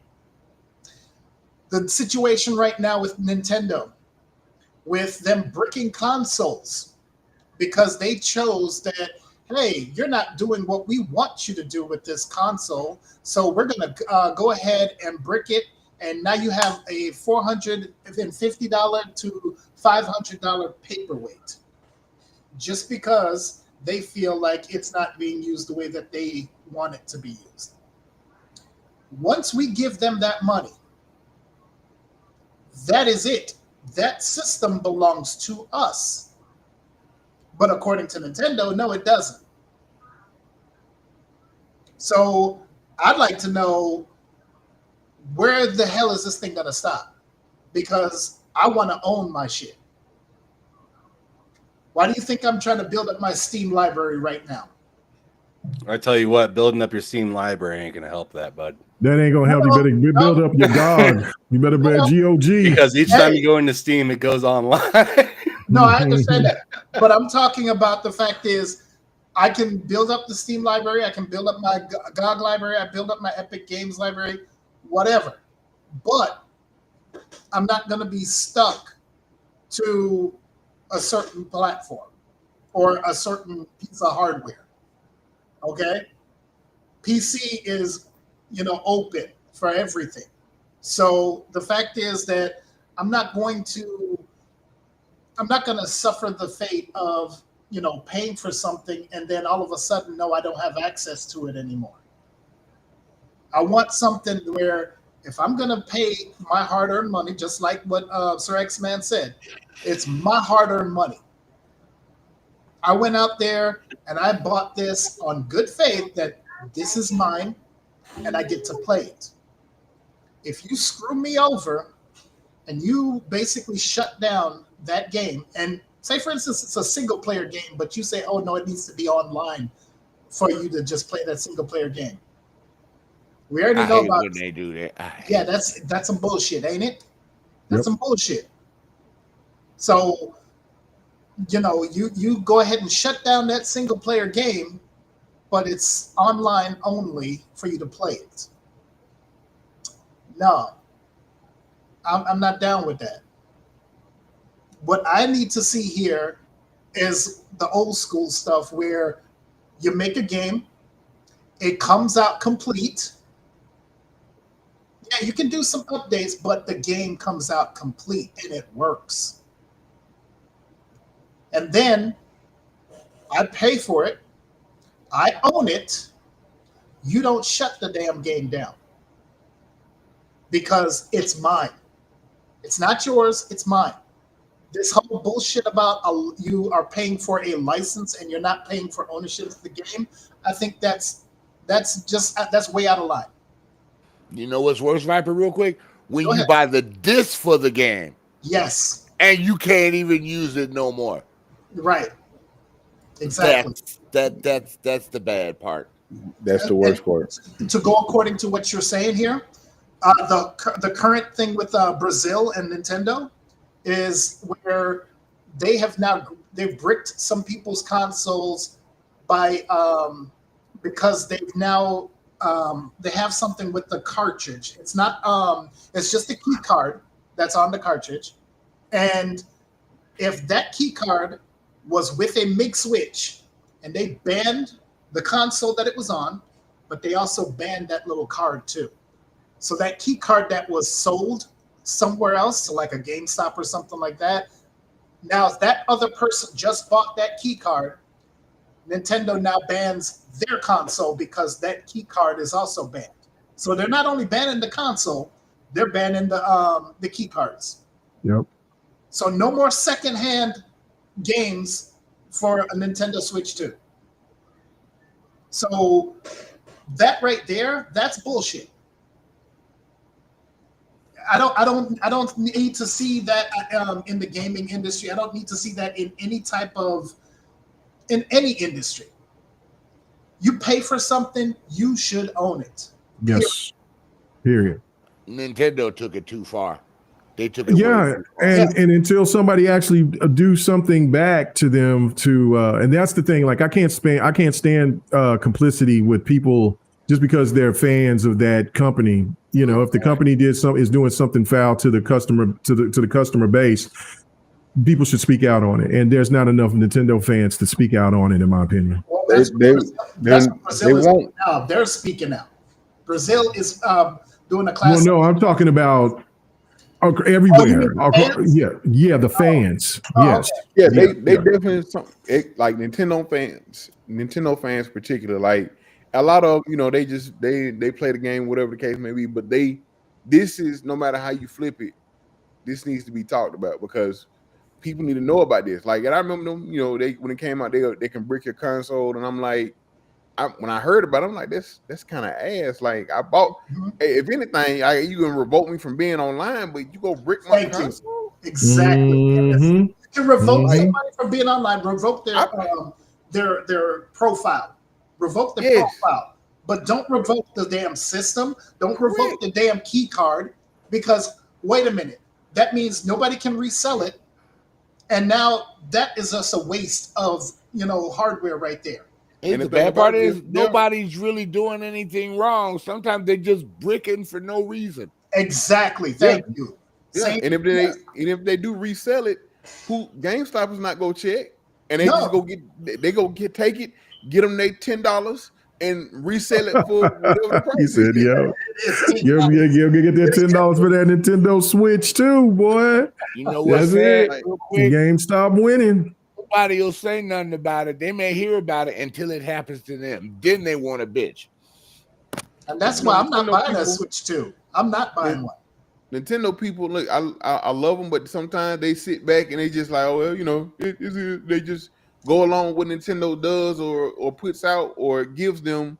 Like a lot of them don't like push back or or they'll talk negative or whatever. Like they play their games and go on by their business. They don't really say that.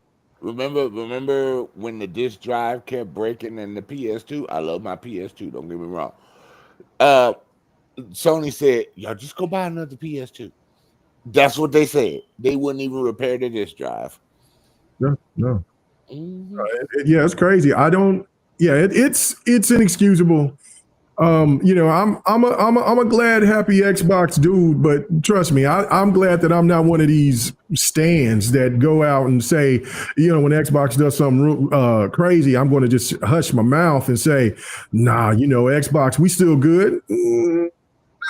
If you fire 6,000 if people, you fuck up Xbox, we gonna give you a smoke. Yeah, if you sit there and you close a bunch of studios and fire a bunch of people because of AI, that's not a good look. That's not a good look. Those optics look like ass juice. You know what I'm saying? Like, I mean, that's just the reality of it. You cannot sit there and, as an Xbox fan, sit there and support that type of fuckery. That's just the reality of it. I mean, people have lost jobs and they should get ripped through the coals from it. I mean, but there is a segment out there from all three of the companies that this apologists too much. And you know what I'm saying? I'll be if people want to call me an apologist for for me talking about like the value of gaming or Xbox's quality or games or whatever, because I'll advocate for that all day. But when we're talking about people getting fired or something of that nature, or if Xbox, there's a game that's supposed to be coming out and people are saying, well, where's this game? And then next thing you know, you hear you hearing somebody from Xbox staff saying, well, this game is coming out here. I just played it. And then all of a sudden you hear it's canceled. Well, no, you need to be ripped for it because you could have just came and been truthful. Now, maybe if you didn't know, but if you're the head of the company or part of the Xbox heads, and you don't know, then that is a big problem. You know what I mean? To me, and that goes with every company.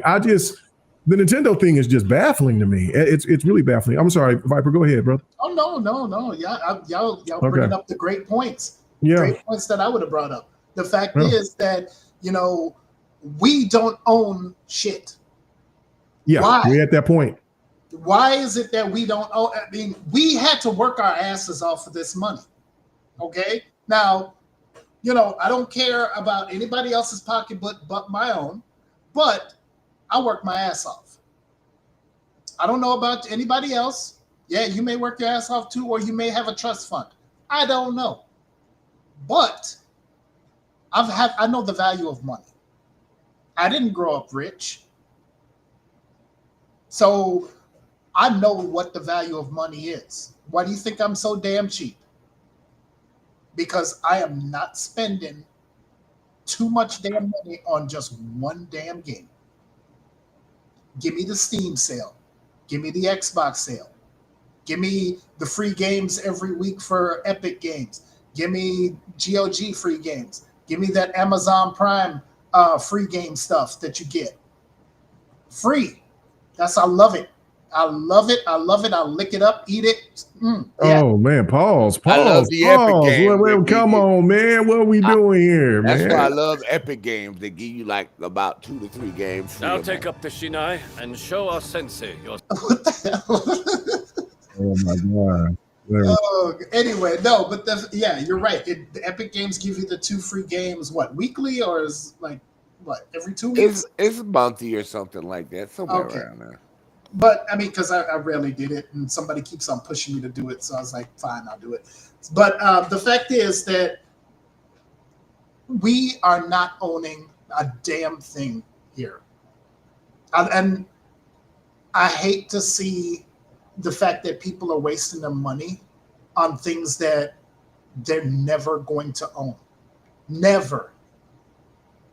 I mean, just right now, I bought Anthem full price. Yeah, that was when I was stupid and I bought it full price. But I bought Anthem. No, you were smart. Smart decision. I bought Anthem, and yeah, I didn't play it for a while, but at the same time, they didn't have to make it online. They could have had an offline component where, hey, if you need to go up against bots, go up against bots. Or if you want bots on your team, you have bots on your team. Because they did it with Perfect Dark Zero when that came out on the 360. Because it had an online component, but if you didn't find people to play online with, they filled it up with bots. So that's the same thing that they could do nowadays with all these stupid online or games as a service, shall I say. If you don't have anybody to play with online, or if you can't find anybody, put some bots in there. That's what I think AI should be used for. Forza Motorsport 7 and 8. Yeah, exactly. That's what messed me up with those games. Right yeah, there. Because they're online only. Let's talk about that some other time. But the fact is that if you want to use AI, that's what you need to use AI for. Put bots inside the game so that way, if you cannot play online, you've got AI working for you. Incorporate it into the game so that way, hey, at least I'll still have fun with this game that should be multiplayer, but hey, we can't find anybody, or we decide to shut down the servers so you can still have the AI component working in there without the online aspect of it. That's what they should do. And that way people can still play the game. And if they want to do peer-to-peer linkage, do that. Because, I mean, I would like to play certain old games that, you know, with people who have the game, and hey, we can do peer-to-peer. Yeah, I would rather do that. Don't just shut down a game that people love and people paid their hard-earned money for, and now they don't have access to it again. I keep going back to Crossfire X because there was an online component to the whole thing, even the single player. The single player that Remedy, well, the two single player portions of it that Remedy did, and yet it was strictly online. I'm like, but it's single player. Why the hell does it need to be online? Like, if you decided to shut down the online version, which is the multiplayer, fine, shut that part down. But I wanted to play that damn single player. I wanted to play it, and you guys shut the whole damn thing down. Can't play. You can't. And when you download it, it's just what, 345 megabytes. That's it. And it's like we can't give you the game. Sorry, I thought of somebody else servers that are still working to this day. Who else? Borderlands 1. You can still play with your friends, and that was way early 360. You can still play that game if you send an invite to somebody, and they could jump in with you. Right. That I found amusing when I did that the other day with a friend. I was like, wow. But I mean, it's good to have where you can go back to old games and play them, because sometimes people don't want a damn remake. Sometimes those remakes are not all that great. And so, sometimes your friends never, like I said, your friends never played the game, right? Right. But they want to experience it for the first time. When you experience the game for the first time, it's better to go into a game, especially older game, with somebody that knows the game and has played the game. Exactly. You know, and that's how servers get you. You know, but when you shut the server down, somebody never had the game before, they might go out and buy that old game just to play with you because they never played it. Exactly. Yep. So I mean, I don't understand the mindset behind all of this. Yes, maybe they're doing it because they're greedy bastards and they just want money and they want to, you know, strip us of every red cent that we got in our wallets. No, I'm not dealing with it no more. I'm not dealing with it no more. I've already said that, you know, with the advent of AI coming in, that if the creativity and the human element gets lost, I'm done with gaming. I've already put that out there in the ether. If AI comes in and the human element is gone, I'm done. I will be done with gaming forever. Now, with this issue of us not owning anything, when you get too egregious like Nintendo, I'm cutting your ass off too. I refuse to buy a Nintendo Switch too. I will not. So the fact is, you become way too egregious with these policies and with these practices, I'm cutting you off. And I'm not buying a damn thing from you. I don't care. Because this is my money. I worked too damn hard for this to just give it away. I piss it away to nothing? Come on. And I'm done with my rant. I got you. Is that like is that like a donut without the cream filling? Oh I'm sorry. Wow. I guess we'll end it on that. I guess we'll talk about it. Whoa, my God. Anyway, we'll just end it on that. Oh man.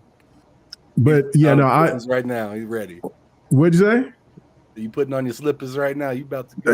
You said no. Andy's is closed now, sucker. It is over. It's over for Andy's now, bro. I thought you said midnight.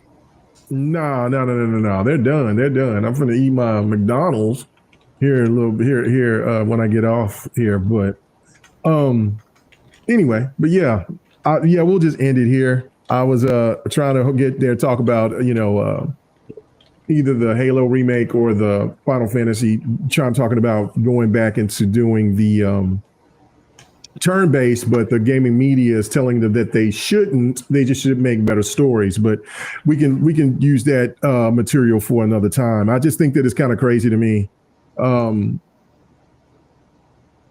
the gamers has already made the point about what's going on.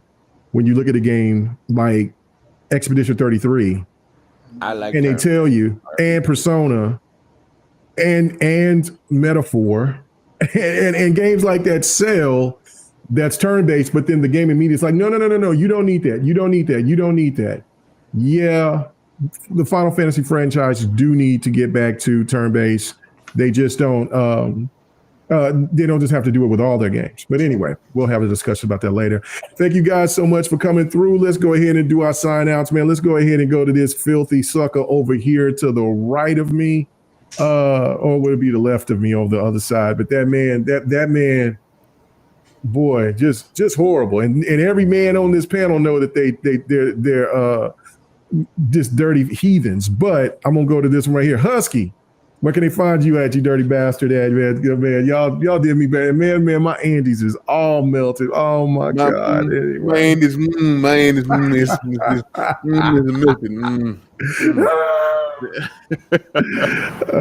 can they find you at, brother? First off, hey. It feels good to be back. You know what I'm saying? So just want to say that, man. Appreciate everybody that came through tonight, that tuned in. Like I said, we got up to almost 100 views. We're at 100 right now. We really appreciate you coming through, man. We hit 100 right now. All different, on all different platforms, TikTok, Twitch. I'm looking at it right now. If y'all guys, I don't know, can y'all see the screen too where it says live? I don't. Okay. I don't know where y'all watching it from, but if y'all watching it from where I'm at, then it shows it right there. So I really appreciate it, man. Thank you guys for our first show back. Really appreciate you guys coming and showing love, man. But go ahead, Husky. Keep it pushing. I am the Husky Hokage on everything, man. I'm starting to be more consistent on other platforms, but I am consistent on TikTok. So tune in or follow me on TikTok. Your boy is posting my content there on a regular basis. We got gaming questions of the week. We got other topics, stuff that we talk about here on GRG. I talk about it over there on TikTok as well. But yeah, man, that's it, man. Follow your boy. Come holler at me. No doubt. I appreciate you coming on. I don't appreciate you trying to talk me into doing this garbage again. Not playing anyway. Nah. Let's keep it pushing. Ham Solo, dirty bastard. You know what I'm saying? You kept the party rolling with the custard gate, but that's okay. You know what I'm saying? And they closed. I can't get to them. But where can they find you at, brother? Appreciate you coming on. You know that's like I got a second. You got a second bowl in the freezer. I do not. He's there lying to us right now. That bowl is, that spoon is frozen inside of that cup. Right? I should have put this in the freezer, but I didn't. I did not. Do some heavy breathing on it. You'll melt it quickly.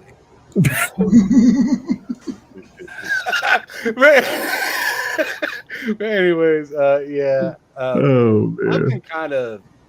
I've been kind of all over the place with my content since I got moved in over here and whatnot. So hopefully, because I've been working and stuff like that. So hopefully I got my jobs to the point where I can make my content now and not have to worry about accidentally scheduling myself, because I scheduled myself for work and whatnot. So it was a self-made mistake, but I think I got it good this time. So next week should be pretty smooth.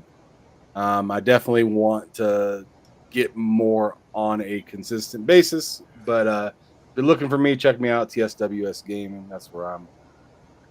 doing my thing. Every week we got 2-3 episodes that we do, just talking about gaming and kicking it and shit like that.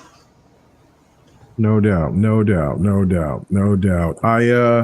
Like I said, appreciate you coming through, Sir X-Man. Appreciate you coming through again. Not a fan of y'all. Kept on you and the listeners out there trying to. Well, I appreciate the listeners. I always appreciate the listeners. It's the panel.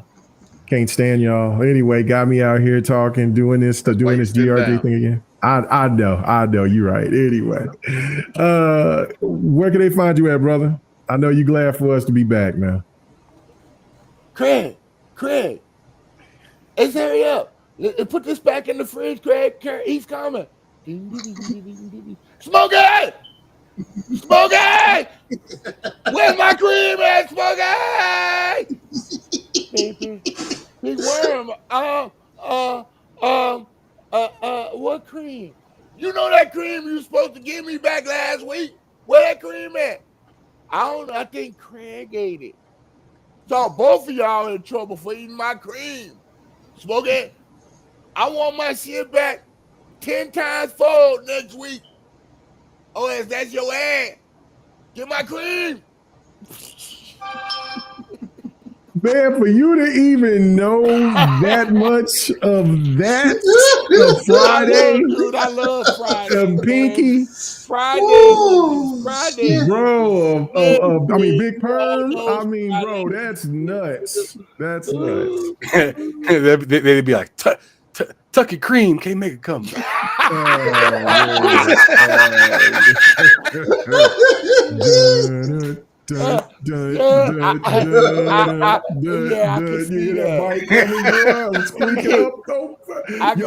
can see Devo walking up to Craig Mega there. You fuck around, eat K Mega's custard, you end up in that fucking in that rooster house itching.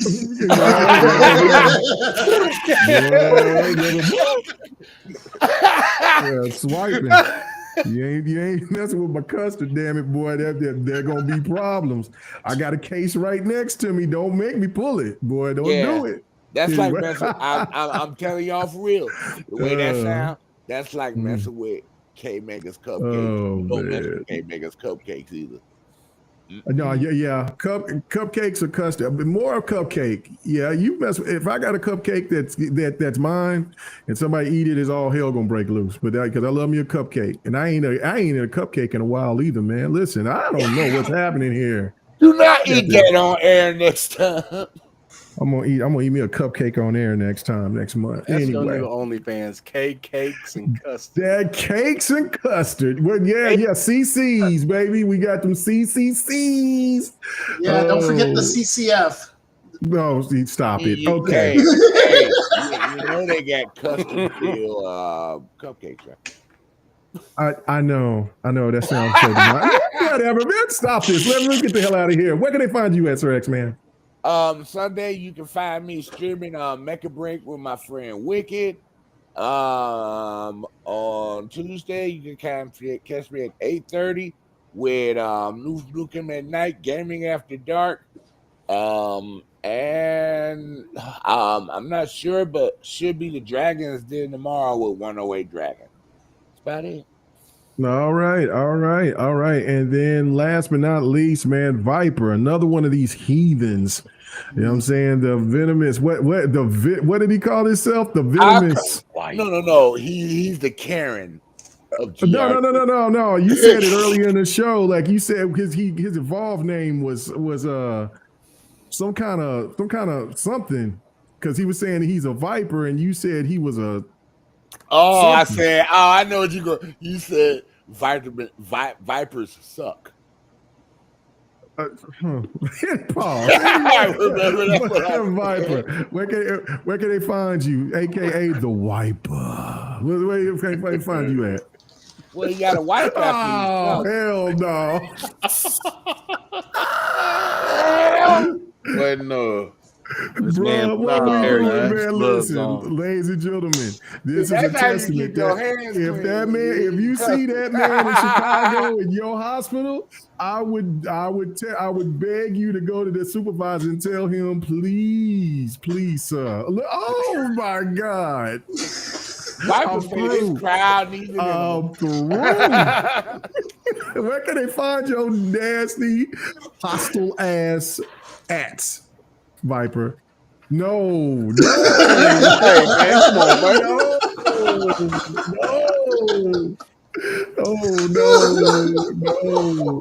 That man's offering taint rubs, ladies and gentlemen. Oh my God. Let's get out of here. Taint massages. No. Let this shit down. Oh man. We're not doing this. We got to go. I'm trying to get out of here before midnight because it gets worse. Come on, let's get on out of here. Just like a Diddy party. Just like that man really want a Diddy party. God damn, boy, we got to get out of here. And because it came mega, a cream Diddy party. Oh man. Oh God. Anyway, yeah. All right, so you'll find me on Xbox, on Steam, RG Viper X on Xbox, Venus Viper on Steam, Venus Viper on Twitter, and possibly, I don't know if we have a date for August, but I'm thinking August 15th, GRG. August 15th for the next GRG. All right, make it so, gentlemen. If we got the time, we can do it. We'll see if we can try to get Pred in here. Hopefully, Mitchie will be away from her. Will be back from her vacation. If Loke wants to get Cook, he can come on through from Wakanda, Texas. You know what I'm saying? I think he just moved to San Antonio. So, you know what I'm saying? So we don't got to. He better get his ass out of Texas. That's the wrong place for him to be right about now. Yeah, well, yeah. So everybody, y'all might get deported across the board. I scream, you scream. We all scream for K Mega. All right, guys. I really thank you guys for coming through. Yes, GRG is back. I went against everything that I said because once I said I was done with it, I'm done. But then these suckers and the fans, the listeners, I don't really like calling them It wasn't just us. It wasn't just no. Almost every day I had somebody hit me up about, man, you need to bring GRG back. You need to bring GRG back. And I'm like, Lord have mercy. No, I don't. We good.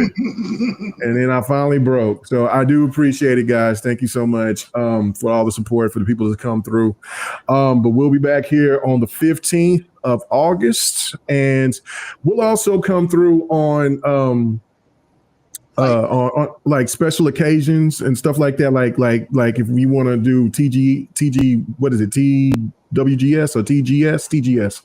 Or the VGAs or something like that, we'll hop in there as well, and we'll also be doing fight night on every Sunday night, and then I'll be trying to get this sports thing popping off. I'm looking at Husky, man. We're gonna have to do it. Auburn, them Sooners is coming, brother. Them Sooners is coming. Booming. We're gonna have a special for Grand Theft Auto release. Well, that ain't coming out till next year. That ain't coming out for next year. But then also I want to do other things as well, ladies and gentlemen, to where we can, as a community. Like I said, for older games out there, like I said, for Crackdown 3 online, for Anthem before they shut that down, for any other of these older games out there, just hit me up. That's all you got to do. Just hit me up. Crackdown 1 is still online too. Right. Anthem. So is Crackdown's Crackdown's 3 is still online. All of them. Crackdown 3 is still online, and I really do enjoy playing Crackdown 3. We just need 6 people or more, man. It'd be great. Fun. Well, no, I enjoyed the story with my friends. That was fun getting to the the story was really good too, actually. But the multiplayer is just fun to play. It's wild. Yeah. But that chick at the end, I'm sorry, now spoiler, she was a pain in the butt. All right, Ham, go help your wife, man. Thank you for coming through. But we're gonna get out of here anyway. So I thank you guys. Just hit us up. I want some cream too, honey. Would you go out get me? Oh my God. On YouTube, thank you guys for coming through. The poll there, I asked which is more harmful to gaming, subservice or huge AAA budgets. 85% said AAA budgets, 15% for sub services. So you know what? Listen, I don't think sub services are going to go anywhere no time soon, no matter how some of these people feel. So anyway, we are out of here. God bless y'all. Y'all have a good weekend. I will see you guys Sunday for fight night. Yeah, that's it. I'm in. All right. Oh yeah, that's right. I don't even have my old outro because it says I'll come every week and it's not. But anyway, whatever. We'll just do the outro I've been doing. All right. Thank you guys. Let me close y'all up. Let me get y'all out of here.